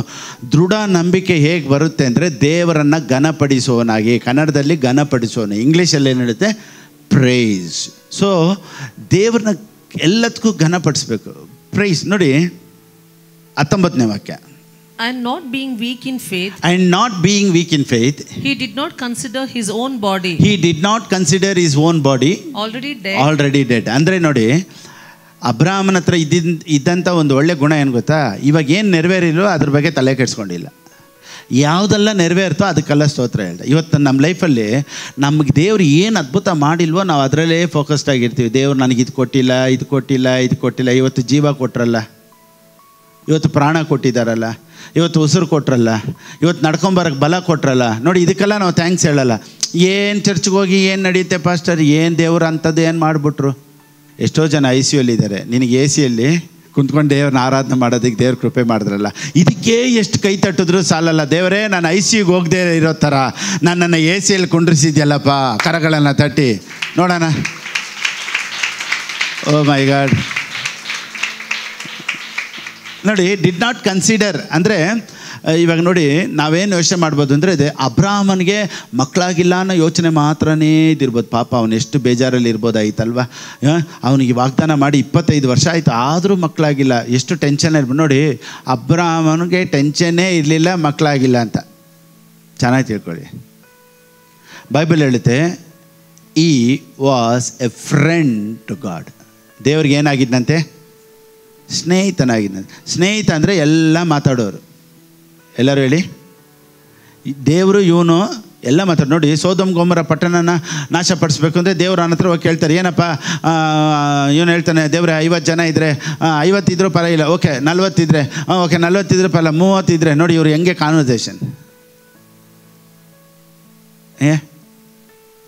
ದೇವ್ರೆ ಬೇಜಾರು ಮಾಡ್ಕೊಬೇಡ, ಒಂದು 30 ಜನ ಇದ್ದರೆ 30 ಇದ್ರೂ ಪರವಾಗಿಲ್ಲಪ್ಪ. ನೋಡಿ ಇವರು ಫ್ರೆಂಡ್ಸ್ಗಳ ಥರ ಎಷ್ಟು ಮಾತಾಡ್ತಾ ಇದ್ದಾರೆ. ನಾನೇನು ಹೇಳ್ತೀನಿ ಅಂದರೆ, ಇವನಿಗೆ ಇದು ಆಗಿಲ್ಲ ಅನ್ನೋದಕ್ಕೆ ಇವನು ಬೇಜಾರಲ್ಲಿ ಇರಲಿಲ್ಲ, ಇವನಿಗೆ ಮಾತಾಡೋದಕ್ಕೆ ತುಂಬ ಇತ್ತು. ನಾನೇನು ಹೇಳ್ತೀನಿ ಅಂದರೆ, ನಿನಗೆ ಆಗಿಲ್ಲ ಅನ್ನೋದನ್ನು ಮರ್ತುಬಿಡು, ಎಷ್ಟೆಲ್ಲ ಆಗಿದೆಯೋ ಅದಕ್ಕೆಲ್ಲ ಪ್ರೈಸ್ ಮಾಡು, ಎಷ್ಟೆಲ್ಲ ದೇವ್ರು ಮಾಡಿದಾರೋ ಅದಕ್ಕೆಲ್ಲ ಸ್ತೋತ್ರ ಮಾಡಿ, ಏನೆಲ್ಲ ದೇವ್ರು ಕೊಟ್ಟಿದ್ದಾರೋ ಅದಕ್ಕೆ ಸ್ತೋತ್ರ ಮಾಡಿ, ಏನೆಲ್ಲ ನೆರವೇರಿದೆಯೋ ಅದಕ್ಕೆ ಸ್ತೋತ್ರ ಮಾಡಿ. ಇನ್ನೂ ಯಾವುದೆಲ್ಲ ಆಗಿಲ್ವೋ ಅದಕ್ಕೆ ಮಾತ್ರ ಗುಣಗುಟ್ಟಬಾರ್ದು. ಏನಪ್ಪ ನನ್ನ ಲೈಫಲ್ಲಿ ಇದಾಗಿಲ್ಲ, ನಡೆಯುತ್ತೆ, ಆಗೋ ಟೈಮಲ್ಲಿ ಆಗುತ್ತೆ, ನಡೆಯೋ ಟೈಮಲ್ಲಿ ಆಗುತ್ತೆ. ಈಗ ನಾವೆಲ್ಲ ದೇವ್ರಿಗೆ ಸ್ತೋತ್ರ ಮಾಡಬೇಕು, ದೇವ್ರನ್ನ ಸ್ತುತಿಸಬೇಕು. We have to enjoy the presence of God. Amen. ಬರಲ್ಲ, ಆಗಿಲ್ಲ ಅನ್ನೋದಕ್ಕೆಲ್ಲ ಯಾಕೆ ತಲೆ ಕೆಡಿಸ್ಕೊಬೇಕು? ಆಗಿರೋದಕ್ಕೆ ಎಷ್ಟೋ ಇದೆ. ಆಮೇನ್. ಒಂದೊಂದು ದಿನಾನು ದೇವರೇ ನನ್ನನ್ನು ಆರೋಗ್ಯವಾಗಿ ಇಟ್ಟಿದೆಯಲ್ಲಪ್ಪ, ಸ್ತೋತ್ರ. ಎಷ್ಟಿದೆ. ನಮ್ಮ ಮನೇನ ಆಶೀರ್ವದಿಸಿದ್ಯಪ್ಪ, ನಮಗೂ ದೇವರೇ ಕುಟುಂಬನ ಕೊಟ್ಟಿದ್ಯಾ, ನಮಗೂ ಒಂದು ಚರ್ಚ್ ಕೊಟ್ಟಿದ್ಯಾ, ನನಗೂ ಬಲ ಕೊಟ್ಟಿದ್ಯಾ, ನನಗೂ ಆರೋಗ್ಯ ಕೊಟ್ಟಿದ್ಯಾ, ನನಗೂ ಗಾಡಿ ಕೊಟ್ಟಿದ್ಯಾ. ನೋಡಿ, ಇಲ್ಲದೇ ಇರೋದನ್ನು ಬಿಟ್ಟಾಕಿ ಇರೋದಕ್ಕೆ ಎಷ್ಟು ಸ್ತೋತ್ರ ಮಾಡಿ ನಾವು ಸಂತೋಷವಾಗಿರ್ಬೋದು ಗೊತ್ತಾ.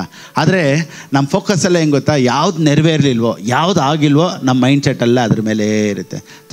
ಏನೂ ನಡೆದಿಲ್ಲ ಪಾಸ್ಟರ್, ಏನು ಪ್ರೇಯರ್ ಮಾಡಿ ಏನೂ ಆಗಿಲ್ಲ, ಚರ್ಚಿಗೆ ಬಂದು ಏನೂ ಆಗಿಲ್ಲ. ನಾವು ನೋಡಿ ಆಗಿಲ್ಲ ಆಗಿಲ್ಲ ಆಗಿಲ್ಲ ಅನ್ನೋದಕ್ಕೆ ಯೋಚನೆ ಮಾಡ್ತೀವಿ ಹೊರತು ನಮ್ಮ ದೇವರು ನಮ್ಮ ಲೈಫಲ್ಲಿ ಎಷ್ಟೆಲ್ಲ ಅದ್ಭುತ ಮಾಡಿದಾರೋ ವಿ ಫರ್ಗೆಟ್ ಟು ಪ್ರೈಸ್. ಅದಕ್ಕೆಲ್ಲ ನಾವು ಪ್ರೈಸ್ ಮಾಡೋದನ್ನು ಮರ್ತು ಬಿಡ್ತೀವಿ. ಆದರೆ ಅಬ್ರಾಮನು and not being weak in faith, he did not consider his own body already dead. He was then almost 100 years old, but his faith did not weaken when he thought of his body. When he thought of his body, that means he was thinking. ಯೋಚನೆ ಮಾಡ್ತಾನೆ, ಆದರೆ ಬಿಡಪ್ಪ ಆಗಿಲ್ವಾ, faith ಕಮ್ಮಿ ಆಗಿಲ್ಲ. Which was already practically dead. ಎಲ್ಲ dead ಆಯಿತು.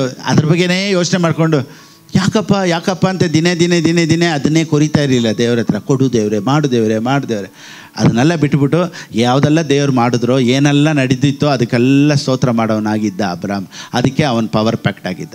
ನಾನೇನು ಹೇಳ್ತೀನಿ ಅಂದರೆ, ನೀವು ಪವರ್ ಪ್ಯಾಕ್ಟ್ ಆಗಿರಬೇಕು ಅಂದರೆ ಯಾವುದಕ್ಕೆಲ್ಲ ದೇವ್ರು ಕೊಟ್ಟಿದ್ದಾರೋ, ಯಾವುದೆಲ್ಲ ಅದ್ಭುತ ಮಾಡಿದಾರೋ ಅದಕ್ಕೆಲ್ಲ ಸ್ತೋತ್ರ ಮಾಡೋಕ್ಕೆ ಸ್ಟಾರ್ಟ್ ಮಾಡಿ. You will become power pact.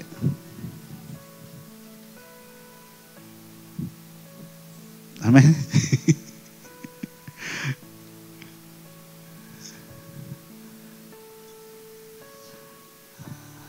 ಅವನು ಹೆಚ್ಚು ಕಡಿಮೆ 100 ವರ್ಷದವನಾಗಿದ್ದು ತನ್ನ ದೇಹವು ಆಗಲೇ ಮೃತಪ್ರಾಯವಾಯಿತೆಂದು, ಸಾರಾಳಿಗೆ ಗರ್ಭಕಾಲ ಕಳೆದು ಹೋಯಿತೆಂದು ಯೋಚಿಸಿದಾಗ್ಯೂ, ಅಂದರೆ ಯೋಚನೆ ಇತ್ತು. ಎಲ್ಲರೂ ಹೇಳಿ, ಯೋಚಿಸಿದಾಗ್ಯೂ ಅಂದರೆ ಯೋಚನೆ ಇತ್ತು. ಅವನ ನಂಬಿಕೆ ಕೊಂದಲಿಲ್ಲ. ಅಂದರೆ ಯೋಚನೆ ಮಾಡ್ತಾನೆ, ಬಿಟ್ಟಾಕಪ್ಪ ದೇವ್ರು ಎಷ್ಟೋ ಮಾಡಿದ್ದಾರೆ, ಅದ್ರ ಬಗ್ಗೆ ಯೋಚನೆ ಮಾಡೋಣ. ನಾನೇನು ಹೇಳ್ತೀನಿ, ಆಗದೇ ಇರೋದ್ರ ಮೇಲೆ ಮೈಂಡ್ ಸೆಟ್ ಇಡೋದಕ್ಕಿಂತ ಏನಾಯಿತು ಅದ್ರ ಮೇಲೆ ಡಿವೇಟ್ ಮಾಡಿದ್ದೆ ಮೈಂಡ್ ಸೆಟ್ಟು. ಇವತ್ತು ಎಷ್ಟು ಚೆನ್ನಾಗಿ ಇಟ್ಟಿದ್ದಾರೆ ದೇವರು ನೋಡಿ. ಅದಕ್ಕೆ ಬೈಬಲ್ ಈ ರೀತಿ ಹೇಳಿದೆ, 1 Thessalonians 5:18. 1 ಥೆಸಲೋನಿಕೆ ಬರೆದ ಪುಸ್ತಕ, 1 ಥೆಸಲೋನಿಕದವರಿಗೆ ಬರೆದ ಪುಸ್ತಕ 5ನೇ ಅಧ್ಯಾಯ 18ನೇ ವಾಕ್ಯ. ಎಲ್ಲದರಲ್ಲಿಯೂ ಕೃತಜ್ಞತಾ ಸ್ತುತಿ ಮಾಡಿರಿ. ಆಮೇನ್. ಎಲ್ಲದರಲ್ಲಿಯೂ ಕೃತಜ್ಞತಾ ಸ್ತುತಿ ಮಾಡಿರಿ, ಎಲ್ಲದಕ್ಕೂ ಕೃತಜ್ಞತಾ ಸ್ತುತಿ ಮಾಡಬೇಡಿ. ಎಷ್ಟು ಜನಕ್ಕೆ ಅರ್ಥ ಆಯಿತು ದೇವರೇ? ಒಂದು ಚಿಕ್ಕ ರೆವಲ್ಯೂಷನ್ ಓಪನ್ ಆಗಲಿ. ಇನ್ನೊಂದ್ಸತಿ ಓದಿ ಅದೇ ಇಂಗ್ಲೀಷಲ್ಲಿ. In everything give thanks. In everything give thanks. For everything ಅಲ್ಲ.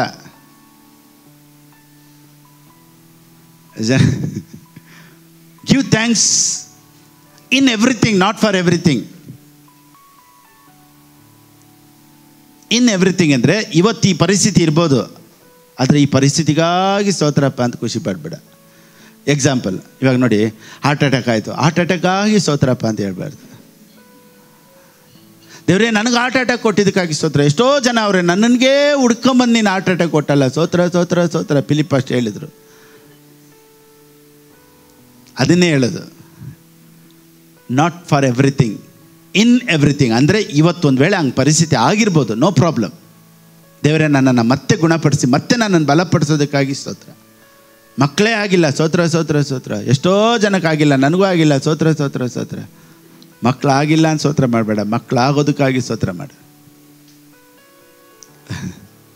ಅದನ್ನೇ ಬೈಬಲ್ ಹೇಳುತ್ತೆ, ಎಲ್ಲದರಲ್ಲಿಯೂ ಕೃತಜ್ಞತಾ ಸ್ತುತಿ ಮಾಡಿ. ಎಲ್ಲದಕ್ಕೂ ಕೃತಜ್ಞತಾ ಸ್ತುತಿ ಮಾಡಿ ಅಲ್ಲ, ಎಲ್ಲದರಲ್ಲೂ ಅಂದರೆ ಇವತ್ತು ಪರಿಸ್ಥಿತಿ ಒಂದು ವೇಳೆ ನಿನಗೆ ಉಲ್ಟಾ ಪಲ್ಟಾ ಇರ್ಬೋದು, ಇವತ್ತು ಪರಿಸ್ಥಿತಿ ನಿನಗೆ ಅಗೇನ್ಸ್ಟ್ ಆಗಿರ್ಬೋದು, ಇವತ್ತು ಪರಿಸ್ಥಿತಿ ಒಂದು ವೇಳೆ ಅಪೋಸಿಟ್ ಆಗಿರ್ಬೋದು. So thank god in everything, don't thank for everything. So ನಾವು ಪವರ್ ಪ್ಯಾಕ್ಟ್ ಆಗಿರ್ಬೇಕಂದ್ರೆ ಏನು ಮಾಡಬೇಕು? ಪ್ರೈಸ್ ಗಾಡ್, ಎಲ್ಲದಕ್ಕೂ ದೇವ್ರಿಗೆ ಸ್ತೋತ್ರ ಮಾಡಬೇಕು. ಸೊ ನಮ್ಮ ಫೇತ್ ಪವರ್ ಆಗಿರಬೇಕು ಅಂದರೆ ಅಬ್ರಾಮನ್ ಏನು ಮಾಡ್ದ? ಅವನ ಪರಿಸ್ಥಿತಿನ ಫೋಕಸ್ ಮಾಡಲಿಲ್ಲ, ಅವನೇನು ಮಾಡಿದಂತೆ? ದೇವ್ರನ್ನ ಘನಪಡಿಸೋನ ಆದನಂತೆ. ದೇವರೇ ನೀವೆಷ್ಟು ಒಳ್ಳೆಯವರಪ್ಪ, ನಮ್ಮ ಅಪ್ಪನ ಮನೆಯಿಂದ ಆರಿಸ್ಕೊಂಬಂದಲ್ಲ ಸ್ತೋತ್ರಪ್ಪ, ವಿಗ್ರಹ ಆರಾಧನೆಯಿಂದ ನನ್ನನ್ನು ತಪ್ಪಿಸಲ್ಲ ಸ್ತೋತ್ರಪ್ಪ, ನಾನು ನಿನ್ನನ್ನು ದೊಡ್ಡ ಜನಾಂಗ ಆಗುವಂತೆ ಮಾಡ್ತೀನಿ ಅಂತ ಹೇಳ್ದಲ್ಲ ಸ್ತೋತ್ರಪ್ಪ, ನನಗಿರೋ ಕೆಲಸದವ್ರಿಗಾಗಿ ಸ್ತೋತ್ರಪ್ಪ, ಇರೋ ಬೆಳ್ಳಿ ಬಂಗಾರಕ್ಕಾಗಿ ಸ್ತೋತ್ರಪ್ಪ. ಮಕ್ಕಳು ಒಂದಿಲ್ಲ, ಅದನ್ನು ಬಿಟ್ಟಾಕ್ಬಿಟ್ಟ, ಮಿಕ್ಕಿದೆಲ್ಲದಕ್ಕೂ ಸ್ತೋತ್ರ ಮಾಡ್ದ. ನಾವೇನು ಮಾಡ್ತೀವಿ ಗೊತ್ತಾ? ಇರೋದನ್ನೆಲ್ಲ ಬಿಟ್ಟಾಕ್ಬಿಟ್ಟು ಯಾವುದಿಲ್ಲೋ ಅದಕ್ಕೆ ಮಾತ್ರ ಯೋಚನೆ ಮಾಡಿಕೊಂಡು ಸ್ತೋತ್ರನೇ ಮಾಡಲ್ಲ. So the book of Hebrews faith heroes ಬಗ್ಗೆ ಬರೆದಿದೆ ಅಲ್ವಾ? ನಾನೇನು ಹೇಳಿದೆ? ಅದರಲ್ಲಿ ಯಾರೂ ಹೀರೋ ಇಲ್ಲ, ಎಲ್ಲರೂ ಇಂಪರ್ಫೆಕ್ಟ್ ಪೀಪಲ್, ಯಾರೂ ಪರ್ಫೆಕ್ಟಾಗಿಲ್ಲ. ಆದರೆ ದೇವರು ಅವ್ರ ಜೊತೆ ಇದ್ದು ಹೆಂಗೆ ಇವ್ರನ್ನೆಲ್ಲ ಬಲಪಡಿಸಿದ್ರು ಅನ್ನೋದೇ ಸ್ಟೋರಿ. ಸೊ ಬೈಬಲ್ ಸ್ಟೋರಿ ಎಲ್ಲ ಏನು ಗೊತ್ತಾ? ಆಗದೇ ಇರೋನ ಜೊತೆ ಇದ್ದು ದೇವ್ರು ಹೇಗೆ ಕೆಲಸ ಮಾಡಿದ್ರು, ಪರ್ಫೆಕ್ಟಾಗಿ ಇಲ್ಲದೆ ಇರೋನ್ನೆಲ್ಲ ಹೇಗೆ ದೇವ್ರು ಪರ್ಫೆಕ್ಟ್ ಮಾಡಿದ್ರು, ನಿಲ್ಲಕ್ಕಾಗದೇ ಇರೋರ್ನೆಲ್ಲ ಹೇಗೆ ದೇವ್ರು ನಿಲ್ಲಿಸಿದ್ರು, ಬಲ ಇಲ್ದವ್ರಿಗೆಲ್ಲ ಹೇಗೆ ದೇವ್ರು ಬಲ ಕೊಟ್ಟರು. ಇದೇ ಬೈಬಲಲ್ಲಿ ಇರೋದು. ಓ ಇವ್ರ ಥರ ನಾವು ಬರೋಕ್ಕಾಗಲ್ಲ ಅನ್ನೋ ಥರ ಓದಬಾರ್ದು. ಇವ್ರನ್ನೆಲ್ಲ ದೇವರೇ ಆಶ್ವಾಸಿದೆಯಲ್ಲಪ್ಪ, ನನ್ನನ್ನು ನೀನು ಆಶ್ವಾಸೋದಕ್ಕಾಗಿ ಸ್ತೋತ್ರ. ಆಮೆನ್. ಅದಕ್ಕೇ ಇಬ್ರಾಯರಿಗೆ ಬರೆದ ಪುಸ್ತಕ 12ನೇ ಅಧ್ಯಾಯ 1ನೇ ವಾಕ್ಯ ಓದೋಣ ಸ್ವಲ್ಪ. The book of Hebrews chapter 12 verse 1. ಇಲ್ಲಿ ಸತ್ಯವೇದ ಈ ರೀತಿ ಹೇಳುತ್ತೆ, ಆದ ಕಾರಣ ಇಷ್ಟು ಮಂದಿ ಸಾಕ್ಷಿಯವರು ಮೇಘೋದೋಪಾದಿಯಲ್ಲಿ ನಮ್ಮ ಸುತ್ತಲೂ ಇರುವುದರಿಂದ. ನಮ್ಮ ಸುತ್ತಲೂ ಏನಿದೆ ಅಂತೆ? ವಿಟ್ನೆಸಸ್, ಸಾಕ್ಷಿಗಳು. So witnesses are so powerful. ಕೋರ್ಟಲ್ಲಿ ಐ ವಿಟ್ನೆಸ್ ಅಂತಾರೆ. ಐ ವಿಟ್ನೆಸ್ ಅಂದರೆ ತುಂಬ ಮೇಲಿರೋ ಐ ವಿಟ್ನೆಸ್ ಅಲ್ಲ, ಐ ವಿಟ್ನೆಸ್ ಕಣ್ಣಲ್ಲಿ ನೋಡಿರೋದು. ಐ ವಿಟ್ನೆಸ್ ಅಂದರೆ ಅದೇ. ಈಗ ಜಡ್ಜೇ ಒಂದು ಕೊಲೆನ ನೋಡಿದ್ರು ಅವ್ರು ಬಂದು ತೀರ್ಮಾನ ಮಾಡೋಕ್ಕಾಗಲ್ಲ, ಅಲ್ಲಿ ಇಬ್ಬರು ಸಾಕ್ಷಿ ಬೇಕು. ಅಲ್ಲಿ ಐ ವಿಟ್ನೆಸ್ ಕೋರ್ಟಲ್ಲಿ ಬಂದ್ಬಿಟ್ಟು ಸಾಕ್ಷಿ ಹೇಳಬೇಕು. ಸಾಕ್ಷಿ ಪ್ರೂವ್ ಆದರೆ ಮಾತ್ರನೇ ಜಡ್ಜೇ ತೀರ್ಮಾನ ಮಾಡೋದು, ಜಡ್ಜ್ಮೆಂಟ್ ಕೊಡೋಕ್ಕೆ ಸಾಧ್ಯ. So witnesses are so powerful. ಈಗ ನೋಡಿ, ಲೋಕದ ಜನರು ನಮ್ಗೆ ವಿಟ್ನೆಸ್ ಮಾಡ್ತಾರೆ. ಇವಾಗ ನೋಡಿ, ಲೋಕದಲ್ಲಿ ಎಷ್ಟೋ ಕಷ್ಟ ಇದೆ. ಇವಾಗ ಎಕ್ಸಾಂಪಲ್, ಇವಾಗ ಒಂದು ಏನೋ ಒಂದು ಕಾಯಿಲೆ ಬಂತು, ಒಂದು ಡೆಂಗ್ ಫೀವರ್ ಅಂತ ಇಟ್ಕೊಳ್ಳಿ. ಡೆಂಗ್ ಫೀವರಲ್ಲಿ ಬಂದ್ಬಿಡ್ತು, ಡಾಕ್ಟ್ರ್ ಈ ರೀತಿ ಹೇಳ್ಬಿಟ್ರು ಅಂತ ಹೇಳಿದ ತಕ್ಷಣವೇ ನಮ್ಮೊಳಗಡೆ ಏನಾಗ್ಬಿಡುತ್ತೆ? ಸ್ವಲ್ಪ ಸ್ವಲ್ಪ ಸ್ವಲ್ಪ ಸ್ವಲ್ಪ ಭಯ ಬಂದ್ಬಿಡುತ್ತೆ. ಯಾಕೆ ಗೊತ್ತಾ? ನಮಗೊಂದು 2-3 ವಿಟ್ನೆಸ್ಗಳು ನೋಡಿದ್ವಿ ಡೆಂಗಲ್ಲಿ ಸತ್ತೋಗಿರೋರು, ಡೆಂಗಲ್ಲಿ ಸಣ್ಣ ಆಗಿಬಿಟ್ಟಿರೋರು, ಡೆಂಗ್ ಫೀವರ್ ಬಂದು ಫುಲ್ಲು ಹಂಗೆ ಎಲ್ಲ ಸ್ಲಿಮ್ ಆಗಿ ಹಂಗೆ ಹೋಗ್ತಾ ಹೋಗ್ತಾ ಎಲ್ಲ ಒಂದು 2-3 ಸತ್ತೋದ್ರು ಅಂತ ಇಟ್ಕೊಳ್ಳಿ. ಇದು ನೆಕ್ಸ್ಟ್ ಡೆಂಗ್ ಅಟ್ಯಾಕ್ ಯಾರಿಗಾದ್ರೂ ಒಬ್ರಿಗೆ ಆಗ್ಬಿಟ್ರೆ ನಾವೇನು ಹೇಳ್ತೀವಿ? ಹಾಂ, ಹುಷಾರು. ಯಾಕೆ ಗೊತ್ತಾ? ಮೊನ್ನೆ ತಾನೇ ಒಬ್ಬರು ಸತ್ತೋರು. ನೋಡಿ, ಟಿ ವಿ ನ್ಯೂಸೆಲ್ಲ ಹಿಂಗೆ. ಟಿ ವಿಯಲ್ಲಿ ಏನಾದರೂ ಬಂದರೆ ನಾವು ನೋಡಿ ಇಮ್ಮಿಡಿಯೇಟ್ ಕಾಯ್ತಾ ಇರ್ತೀವಿ. ಟಿ ವಿಯಲ್ಲಿ ಏನು ಹೇಳಿದ್ರು ಗೊತ್ತಾ? ಇವರು ನೋಡಿ ಆ ವಿಟ್ನೆಸ್ ಹಂಗೆ ತೊಗೊಂಡ್ಬಿಡ್ತಾರೆ. ಹಂಗೆ ತೊಗೊಂಡ್ಬಿಟ್ಟು ಏನು ಹೇಳ್ತಾರೆ ಗೊತ್ತಾ? ಮೊನ್ನೆನೇ ನ್ಯೂಸ್ ಹಿಂಗೆ ಆಯಿತು, ಈ ಊರಲ್ಲಿ ಹಂಗೆ ಆಯಿತು, ಒಬ್ಬ ಹಿಂಗೆ ಸತ್ತೋದ, ಒಬ್ಬ ಹಿಂಗೆ ಆದರು, ಡೆಂಗ್ ಫೀವರಲ್ಲಿ ಒಬ್ಬರು ಸತ್ತೋದ್ರು. ನೋಡಿ, ಇದೆಲ್ಲ ವಿಟ್ನೆಸ್ಸಸ್. ಈಗ ಒಂದು 2-3 ಡೆಂಗ್ ಫೀವರಲ್ಲಿ ಸತ್ತೋಗಿರೋದು ವಿಟ್ನೆಸ್ಸನ್ನು ತೊಗೊಂಡು ಈಗ ಒಂದು ವೇಳೆ ಯಾರಿಗಾದ್ರೂ ಒಬ್ರಿಗೆ ಬಂದ್ಬಿಡ್ತು ಅಂದ್ಬಿಟ್ರೆ ಅವ್ರೊಳಗಡೆ ಏನು ಬಂದ್ಬಿಡ್ತೈತೆ? ಭಯ ಬಂದ್ಬಿಡ್ತೈತೆ. ಯಾಕೆ ಗೊತ್ತಾ? 2-3 ವಿಟ್ನೆಸ್ಸನ್ನು ನೋಡಿದ ತಕ್ಷಣ ಅವ್ರೊಳಗಡೆ ಭಯ ಬಂದ್ಬಿಡುತ್ತೆ. ಅದಕ್ಕೆ ದೇವ್ರ ವಾಕ್ಯ ಹೇಳುತ್ತೆ, since we have surrounded by so great a cloud of witnesses. ನಮ್ಮ ಸುತ್ತಲೂ ಎಷ್ಟೋ ವಿಟ್ನೆಸಸ್ ಇದೆ ಅಂದರೆ ನಮಗೆ ಮುಂಚೆ ಇದ್ದವರು, ನಮಗೆ ಮುಂಚೆ ಸೇವೆ ಮಾಡಿದವರು, ನಮಗೆ ಮುಂದೆ ಇದ್ದವರು, ಬೈಬಲಲ್ಲಿ ಇದ್ದವರು. ಮೋಶೆ ಒಂದು ವಿಟ್ನೆಸ್ ಕೊಟ್ಟ. ಏನು ಗೊತ್ತಾ? ನನ್ನ ಪಕ್ಕದಲ್ಲಿ 1000 ಜನರು, ನನ್ನ ಬಲಗಡೆಯಲ್ಲಿ 10,000 ಜನ ಸತ್ತು ಬಿದ್ದರು, ಅದು ನನ್ನನ್ನು ಏನು ಮಾಡಲ್ಲ ಅಂತ. ಸೊ ಈ ವಿಟ್ನೆಸ್ ಎತ್ಕೊಬೇಕಾ? ಡೆಂಗಲ್ಲಿ 3 ಜನ ಸತ್ತೋಗಿರೋ ವಿಟ್ನೆಸ್ ತೊಗೊಬೇಕಾ? ಅದಕ್ಕೆ ಬೈಬಲನ್ನು ವಿಟ್ನೆಸ್ ಆಗಿ ಓದಬೇಕು. ಇವ್ರಿಗೆ ಹಿಂಗಾಗಿದೆ ಅಂದಮೇಲೆ ಸೊ ನನಗೂ ಆಗಲ್ಲ. ಆಮೇಲೆ ಬರ್ತಾ ಬರ್ತಾ ಹಿಂಗೆ ವೀಕ್ ಆಗಿಬಿಡ್ತಾರೆ. ಸೊ ಮೋಸಸ್ ವಿಟ್ನೆಸ್ ಏನಿದೆ, ಮೋಸೆ 120ರಲ್ಲೂ ಹೆಂಗಿದ್ದ, 120 ಆದ್ರೂ ಮೋಸೆ ಸಖತ್ತಾಗಿದ್ದ. ಸೊ ಈ ವಿಟ್ನೆಸ್ ತೊಗೊಬೇಕು. ಸೊ ಈ ವಿಟ್ನೆಸ್ ತೊಗೊಳ್ಳೋದೇ ತುಂಬ ತುಂಬ ಇಂಪಾರ್ಟೆಂಟ್. Price the lord. ಅದಕ್ಕೆ ಈ ವಿಟ್ನೆಸಸ್, ಈಗ ನೋಡಿ ವಿಟ್ನೆಸ್ ಅಂದರೆ ಹೆಂಗೆ ಗೊತ್ತಾ, ನಾವು ಕೆಲವ್ರನ್ನ ನೋಡಿರಲ್ಲ, ಆದರೆ ಅವ್ರ ವಿಟ್ನೆಸ್ನ ನಾವು ತೊಗೊಂಡಾಗ ನಾವು ಅವ್ರ ಥರನೇ ಚೇಂಜ್ ಆಗೋದಕ್ಕೆ ಸಾಧ್ಯ ಇದೆ. ನಾವು ಯಾವುದನ್ನು ನೋಡ್ತೀವೋ, ಇನ್ನೊಂದು ಸತಿ ಈ ರೀತಿ ಹೇಳ್ತೀವಿ ನೋಡಿ, ನಾವು ಯಾವುದನ್ನು ನೋಡ್ತೀವೋ, ಯಾರನ್ನ ನೋಡ್ತೀವೋ, ಆ ಅನಾಯಿಂಟಿಂಗ್ ನಮಗೆ ಟ್ಯಾಪ್ ಆಗುತ್ತೆ. ಈಗ ನೋಡಿ, we have not seen John G Lake, we have not seen Kathryn Kuhlman, we have not seen Oral Roberts. ಇವರೆಲ್ಲ ನೋಡಿ, ಇವ್ರನ್ನೆಲ್ಲ ನಾವು ನೋಡಿಲ್ಲ. ಆದರೆ ಒಂದೊಂದು ಸತಿ ಅವ್ರನ್ನ ವಿಡಿಯೋನೋ ಅಥವಾ ಅವ್ರ ಪುಸ್ತಕ, ಅವ್ರ ಬುಕ್ ಏನಾದರೂ ಓದಿದಾಗ ನೋಡಿ, ನಮಗೂ ಏನಾದರೂ ಒಂದು ಮಾಡಬೇಕು ಅನ್ನೋದನ್ನು ಒಂದು ಯೋಚನೆ ಬರುತ್ತೆ. ಇವ್ರನ್ನೆಲ್ಲ ದೇವ್ರು ಯೂಸ್ ಮಾಡಿದ್ದಾರಲ್ಲ, ಓರಲ್ ರಾಬರ್ಟ್ಸ್ ಒಂದು ಯೂನಿವರ್ಸಿಟಿ ಕಟ್ಟಿದ್ರಲ್ಲ, ಅವ್ರನ್ನೆಲ್ಲ ದೇವ್ರು ಯೂಸ್ ಮಾಡಿದ್ರಲ್ಲ, ನನ್ನನ್ನು ಯಾಕೆ ಯೂಸ್ ಮಾಡಲ್ಲ? ನೋಡಿ, ಅವ್ರದ್ದು ಅನಾಯಿಂಟಿಂಗ್ ಹಂಗೆ ಟ್ಯಾಪ್ ಮಾಡ್ಕೊಬೋದು. ಅದಕ್ಕೆ ಅಂತ ಯಾವುದಾದ್ರು ಬುಕ್ ಓದ್ಬಿಟ್ಟು ತಲೆ ಕೆಡಿಸ್ಕೊಬಾರ್ದು. ಅದಕ್ಕೆ ನಾನಿದ್ದೀನಿ, ನೀವು ಓರಲ್ ರಾಬರ್ಟ್ಸು, ಕ್ಯಾಥರಿನ್ ಕುಲ್ಮನ್, ಬೆನೀನ್ ಎಲ್ಲ ನನ್ನೊಳಗಡೆನೇ ನೋಡ್ಬೇಕು ನೀವು. ಓಕೆ. ಸ್ಮಿತ್ ವಿಗಲ್ಸ್ವತ್, ಈಗಿರೋ ಫಿಲಿಪ್ ಬಾಬು. ನಾನು ಯಾರ್ದನ್ನು ರೆಕಮೆಂಡ್ ಮಾಡಲ್ಲ. ಯಾಕೆ ಗೊತ್ತಾ, ಒಬ್ಬೊಬ್ಬರು ಪ್ರೀಚರ್ಸಲ್ಲೂ ಯಾವುದಾದ್ರೂ ಒಂದು ಪಾಸಿಟಿವ್ ಇರುತ್ತೆ, ನೆಗೆಟಿವ್ ಇರುತ್ತೆ. ಫಸ್ಟ್ ಇವ್ರು ಹಿಂಗೆ ಹಂಗೆ ಅಂತ ತಲೆ ಕೆಡ್ಸ್ಕೊಂಬರ್ಬಾರ್ದು. ನಮಗೆ ಗೊತ್ತು ಯಾವ್ದು ಎತ್ಕೊಬೇಕು. ನೋಡಿ, eat the chicken throw the bone ಅಂತಾರೆ. ನನಗೆ ಗೊತ್ತು ಯಾವುದು ಇದು ಕರೆಕ್ಟ್ ಡಾಕ್ಟ್ರಿನ ಇಲ್ವಂತ. ಅದು ಕರೆಕ್ಟಿಗೆ ನಾನು ತೊಗೊಳ್ತೀನಿ, ಮಿಕ್ಕಿದ್ದು ಬೇಡ ಅಂತ ಬಿಟ್ಬಿಡ್ತೀನಿ. ಕೆಲವ್ರಿಗೆ ಏನಾದರೂ ರೆಫರ್ ಮಾಡೋದೇ ಏನು ಮಾಡ್ತಾರೆ ಗೊತ್ತಾ, ಚೆನ್ನಾಗಿ ಓದ್ಬಿಟ್ಟು ಅವರು ಹಂಗೆ ಅವ್ರ ಥರನೇ ಅವ್ರದ್ದು ಏನಾದರೂ ಒಂದು ಮಿಸ್ಟೇಕ್ ಇದ್ದರೆ ಅದನ್ನು ಹಂಗೆ ಎತ್ಕೊಂಡ್ಬಿಡ್ತಾರೆ. ಫಸ್ಟ್ ಇವ್ರು ಹೇಳಿದಾರಲ್ಲ ಈ ರೀತಿ, ದೇವ್ರು ಇಲ್ಲಿ ಹೊಡಿತಾರೆ ಅಂತ ಹೇಳ್ತಾರಲ್ಲ, ಅಪ್ಪ ಅದು ನಿನಗೆ ಬೇಕಾಗಿಲ್ಲ. ಅದಕ್ಕೆ ನಿನಗೆ ಯಾವ್ದು ಎತ್ಕೊಬೇಕು ಯಾವ್ದು ಎತ್ಕೊಬಾರ್ದು ಅಂತ ನಿನಗೆ ಬರಲ್ಲ. ನೋಡಿ, ಮಕ್ಕಳ ಕೈಯಲ್ಲಿ ಬಾಂಗ್ಡ ಮೀನು ಕೊಡಬಾರ್ದು, ಮತ್ತಿ ಅಲ್ವಾ. ದೊಡ್ಡವ್ರ ಕೈ ಕೊಟ್ಟರೆ ಏನು ಮಾಡ್ತಾರೆ, ಸ್ವಲ್ಪ ಅದು ಫುಲ್ಲು ಮುಳ್ಳು. ಮಕ್ಕಳ ಕೈ ಕೊಟ್ಟರೆ ಹೋಗಿ ಏನು ಮಾಡಿಬಿಡುತ್ತೆ, ಚುಚ್ಕೊಂಡ್ಬಿಡುತ್ತೆ. ಸೊ ಬೇರೆ ಪುಸ್ತಕಗಳು, ಬೇರೆ ಮೆಸೇಜ್ಗಳೆಲ್ಲ ಕೇಳಿದ್ರೆ ನೀವು ಮತ್ತಿ ಮೀನು ತಿಂದಂಗೆ. ಎಲ್ಲ ಪ್ರೀಚಿಂಗ್ ಹೆಂಗಿರುತ್ತೆ, ಮತ್ತಿ ಮೀನು ಇದ್ದಂಗೆ. ಎಲ್ಲ ಪ್ರೀಚಿಂಗಲ್ಲೂ ಒಂದು ಕತ್ತಿ ಇರುತ್ತೆ, ಹುಷಾರು. ಸೊ ಅದೇ ಮೀನು ನಾನು ತೊಗೊಂಡ್ರೆ ಏನು ಮಾಡ್ತೀನಿ ಗೊತ್ತಾ, ಮುಳ್ಳೆಲ್ಲ ಎತ್ಬಿಟ್ಟು ಬೇರೆ ಮಾಂಸ ಪೀಸ್ ಹೆಂಗೆ ಮಕ್ಳಿಗೆ ನೋಡಿ ತಾಯಿ ಏನು ಮಾಡ್ತಾರೆ, ಎಲ್ಲ ಮುಳ್ಳೆಲ್ಲ ಎತ್ಬಿಟ್ಟು ಬೇರೆಯಿಂದ ಸಪ್ರೇಟಿಗೆ. ಆ ರೀತಿಯೇ ಒಂದೊಂದು ಪ್ರೀಚಿಂಗಲ್ಲೂ ನಾನು ಮಾಡೋದು. ಇಲ್ಲಿ ನಾನು ನಿಂತ್ಕೊಂಡು ಏನು ಮಾಡ್ತೀನಿ ಗೊತ್ತಾ, ಎಲ್ಲ ಮುಳ್ಳನ್ನೆಲ್ಲ ಎತ್ಬಿಟ್ಟು ಯಾವ್ದು ಫ್ಲೆಶ್ ಇದೆಯೋ ಅದು ಮಾತ್ರ ಎತ್ಕೊಂಡ್ಬಂದು ಚರ್ಚಿಗೆ ಕೊಡ್ತೀನಿ. ನೀವು ಇಲ್ಲ ಫಸ್ಟೇ ನಾನೇ ಡೈರೆಕ್ಟಿಗೆ ತಿಂತೀನಿ ಅಂದರೆ ಸಿಕ್ಕಾಕೊಳ್ತೀರಾ. ಸೊ ಜಾಸ್ತಿ ಅಲ್ಲಿ ಇಲ್ಲಿ ಓದಿ ತಲೆ ಕೆಡ್ಸ್ಕೊಬೇಡಿ, ಅಲ್ಲಿ ಇಲ್ಲಿ ಪ್ರಸಂಗ ಕೇಳಿ ತಲೆ ಕೆಡ್ಸ್ಕೊಬೇಡಿ. ಸರಿ, ಓಕೆ. ನಾನು ಇವಾಗ ಏನು ಹೇಳಕ್ಕೆ ಬರ್ತೀನಿ ಅಂದರೆ, ನಾವು ಯಾರನ್ನ ನೋಡ್ತೀವೋ, ಯಾವುದನ್ನು ಕೇಳ್ತೀವೋ, ಅನಾಯಿಂಟಿಂಗ್ ಟ್ಯಾಪ್ ಮಾಡ್ಬೋದು. ಅದಕ್ಕೇ ಕ್ಲೌಡ್ ಆಫ್ ವಿಟ್ನೆಸ್ಸಸ್ ಅಂತ ಇರೋದು. ಕ್ಲೌಡ್ ಆಫ್ ವಿಟ್ನೆಸ್ಸಸ್ ಅಂದರೆ ಇನ್ನೂ ಜೀವಂತವಾಗಿದ್ದಾರೆ. ನೋಡಿ, Kathryn Kuhlman, Oral Roberts, Smith Wiggles ಸತ್ರುನು still they are witnesses. Come on. ಮೋಶೆ ಸತ್ತದ, ಸ್ಟಿಲ್ ವಿಟ್ನೆಸ್. ಅಬ್ರಹಾಮ್ ಸತ್ತೋದ್ರು, ಸ್ಟಿಲ್ ವಿಟ್ನೆಸ್. ಡೇವಿಡ್ ಸತ್ತದ, ಸ್ಟಿಲ್ ವಿಟ್ನೆಸ್. ಅದೇ ರೀತಿಯೇ ಪ್ರೀಚರ್ಸ್ ಎಲ್ಲ ಸತ್ತೋದ್ರು, still witness. Amen. Praise the Lord. So ನಾವು ಯಾವುದನ್ನು ನೋಡ್ತೀವೋ ಅದು ನಮಗೂ ಆಗಬೇಕು. ನೋಡಿ, ನಾನು ಹೇಳೋ ಎಕ್ಸಾಂಪಲೆಲ್ಲ ನಿಮಗೂ ನಡಿಬೇಕು ಅಂದರೆ ನೀವು ಫುಲ್ಲಾಗಿ ಏನು ಮಾಡಬೇಕು ಗೊತ್ತಾ, ಹಿಂಗೆ ನನ್ನನ್ನೇ ನೋಡ್ತಾ ಇರಬೇಕು. ಆಮೇಲೆ ಇವಾಗ ಅದಕ್ಕೊಂದು ಎಕ್ಸಾಂಪಲ್ ಹೇಳ್ತೀನಿ ನೋಡಿ.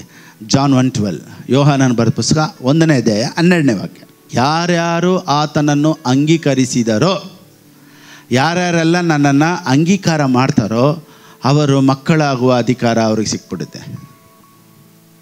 ಇವಾಗ ಕೆಲವ್ರು ಹೇಳ್ತಾರೆ ನೋಡಿ, ಅವ್ರು ಸ್ಪಿರಿಚುವಲ್ ಸನ್ನು, ಸ್ಪಿರಿಚುವಲ್ ಫಾದರ್, ಇದೆಲ್ಲ spiritual son, spiritual father. Okay, ಇವಾಗ ನೋಡಿ ಫೇಸ್ಬುಕ್ಕಲ್ಲಿ ನಾವು ನೋಡ್ಬೋದು, ಅವ್ರವರು ಸಣ್ಣ ಫಾದರ್ ಅಂತ ಹಾಕಿರ್ತಾರೆ. Is my father, is my spiritual son ಅಂತ ಹಾಕಿ.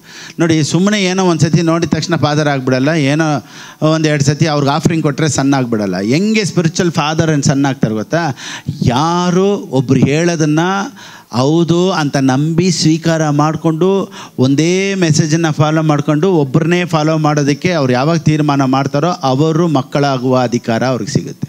Price the Lord. ಕೆಲವ್ರು ನೋಡಿ ಎಲ್ಲ ಕಡೆನೂ ಕೇಳ್ತಾರೆ, ಎಲ್ಲದರಲ್ಲೂ ನಂದು ಒಂದು ಕೇಳಿರ್ತಾರೆ. ಏನು ಹೇಳ್ತಾರೆ ಗೊತ್ತಾ, ಫಿಲಿಪ್ ಪಾಸ್ಟರ್ ಮೆಸೇಜನ್ನು ಕೇಳಿದೆ, ತುಂಬ ಚೆನ್ನಾಗಿತ್ತು, 100ರಲ್ಲೇ ನಮ್ಮದು ಒಂದು ಕತೆ ಅವ್ರಿಗೆ. ನಾನೇನು ಹೇಳ್ತೀನಿ ಅಂದರೆ ಅದು ಕೆಲಸ ಮಾಡೋದಿಲ್ಲ. ಸೊ ಎಲ್ಲ ಮೆಸೇಜು ಕೇಳಿರ್ತಾರೆ, ಅದರಲ್ಲಿ ನಂದು ಒಂದು ಕೇಳ್ತಾರೆ. ಕೆಲವರು ಹೇಳ್ತಾರೆ ಫಿಲಿಪ್ ಫಸ್ಟ್ ಮೆಸೇಜ್ ಕೇಳಿದೆ, ತುಂಬ ಚೆನ್ನಾಗಿತ್ತು, ತುಂಬ ಮನಸ್ಸಿಗೆ ಸಮಾಧಾನ ಆಯಿತು, ಏನು ಕೆಲಸ ಮಾಡಲ್ಲ ನಿನಗೆ. ಯಾಕೋದಾ, ನೀನು ಅದನ್ನು ಕೇಳ್ತೆ ಇದನ್ನು ಕೇಳ್ತೆ ನಂದು ಕೇಳ್ತೆ, ಏನು ಕೆಲಸ ಮಾಡೋದಿಲ್ಲ. ಬೇರೆ ನಂದು ಕೆಲಸ ಮಾಡಬೇಕು, ನಾನು ಹೇಳೋದನ್ನು ನಿನಗೆ ನೆರವೇರಬೇಕು ಅಂದರೆ you should follow me and you should become my spiritual son. Spiritual son ಅಂದರೆ ಹೆಂಗಾಗ್ತಾರೆ ಗೊತ್ತಾ, ವಾಟ್ ಎವರ್ ಐ ಸೇ ಎಲ್ಲನೂ ಟೋಟಲಾಗಿ ಫಾಲೋ ಮಾಡಬೇಕು. ಹಂಗೇ ನನ್ನನ್ನು ಫಾಲೋ ಮಾಡಿ ನನ್ನನ್ನು ಹಿಂಬಾಲಿಸ್ಕೊಂಡು ಹೌದು ಇದು ಹೇಳೋ ಸತ್ಯ ಕರೆಕ್ಟು ಅಂತ ಯಾವಾಗ ನಾನು ಕೊಡೋ ಮೆಸೇಜನ್ನು ನೀವು ಸಂಪೂರ್ಣವಾಗಿ ಹೃದಯದಲ್ಲಿ ಸ್ವೀಕಾರ ಮಾಡ್ಕೊಳ್ತೀರೋ ಯು ವಿಲ್ ಬಿಕಮ್ ಎ ಸನ್. ಇಲ್ಲಾಂದರೆ ನಿನಗೆ ಮೆಸೇಜ್ ಚೆನ್ನಾಗಿರುತ್ತೆ, ಮೆಸೇಜ್ ನಿನಗೆ ಕೆಲಸ ಮಾಡಲ್ಲ. ಜನಕ್ಕೆ ಅರ್ಥ ಆಯಿತು? ನನ್ನ ಮೆಸೇಜ್ ನಿನಗೆ ಕೇಳೋಕ್ಕೆ ಚೆನ್ನಾಗಿರುತ್ತೆ, ನನ್ನ ಮೆಸೇಜ್ ನಿನ್ನ ಲೈಫಲ್ಲಿ ಕೆಲಸ ಮಾಡಬೇಕು ಅಂದರೆ you should accept me as a spiritual father. When I will become a father when you obey my word. ಆಮೇಲೆ ನಾನು ಹೇಳೋ ಮೆಸೇಜ್ ಅದಕ್ಕೆ ಹೇಳೋದು, ಎಲ್ಲ ಪ್ರಸಂಗ ಕೇಳಿ ನನ್ನ ಪ್ರಸಂಗನೂ ಒಂದು ನೀನು ಇಟ್ಕೊಂಡ್ರೆ ಚೆನ್ನಾಗಿರುತ್ತೆ, ಆದರೆ ಕೆಲಸ ಮಾಡಲ್ಲ. ಯಾರ್ಯಾರು ಅಂಗೀಕರಿಸಿದರೋ ಮಕ್ಕಳಾಗುವ ಅಧಿಕಾರ. ಸೊ ನಾನು ಹೇಳೋ ಮೆಸೇಜ್ ನೀವು ಅಂಗೀಕಾರ ಮಾಡಿಕೊಂಡ್ರೆ ನೀವು ಮಕ್ಕಳಾಗ್ತೀರ. Praise the Lord. ಫಸ್ಟ್ ನಾವು ನಿಮ್ಮನ್ನು ಸ್ಪಿರಿಚುವಲ್ ಫಾದರ್ ಅಂತ ಹೇಳಿದರೆ ನಾವು ನಿಮಗೆ ಟೈತು ಆಫರಿಂಗ್ ಎಲ್ಲ ನಿಮ್ಗೆ ಕಳಿಸಿದ್ರೆ ಆಮೇಲೆ ನಮ್ಮ ಚರ್ಚಲ್ಲಿ ಪಾಸ್ಟ್ರಿಗೆ ಏನು ಹೇಳೋದು? ನಾವು ಸತ್ತರೆ ಯಾರು ನಮ್ಮನ್ನು ಎತ್ತಾಕೋದು? ಇಂಥ ಕ್ವಶನ್ಗಳೆಲ್ಲ ತುಂಬ ಜನಕ್ಕೆ ಇರುತ್ತೆ. ನೋಡಿ, 2,000 ರೂಪಾಯಿ ಕೊಟ್ಟರೆ ಎತ್ತಾಕ್ತಾರೆ.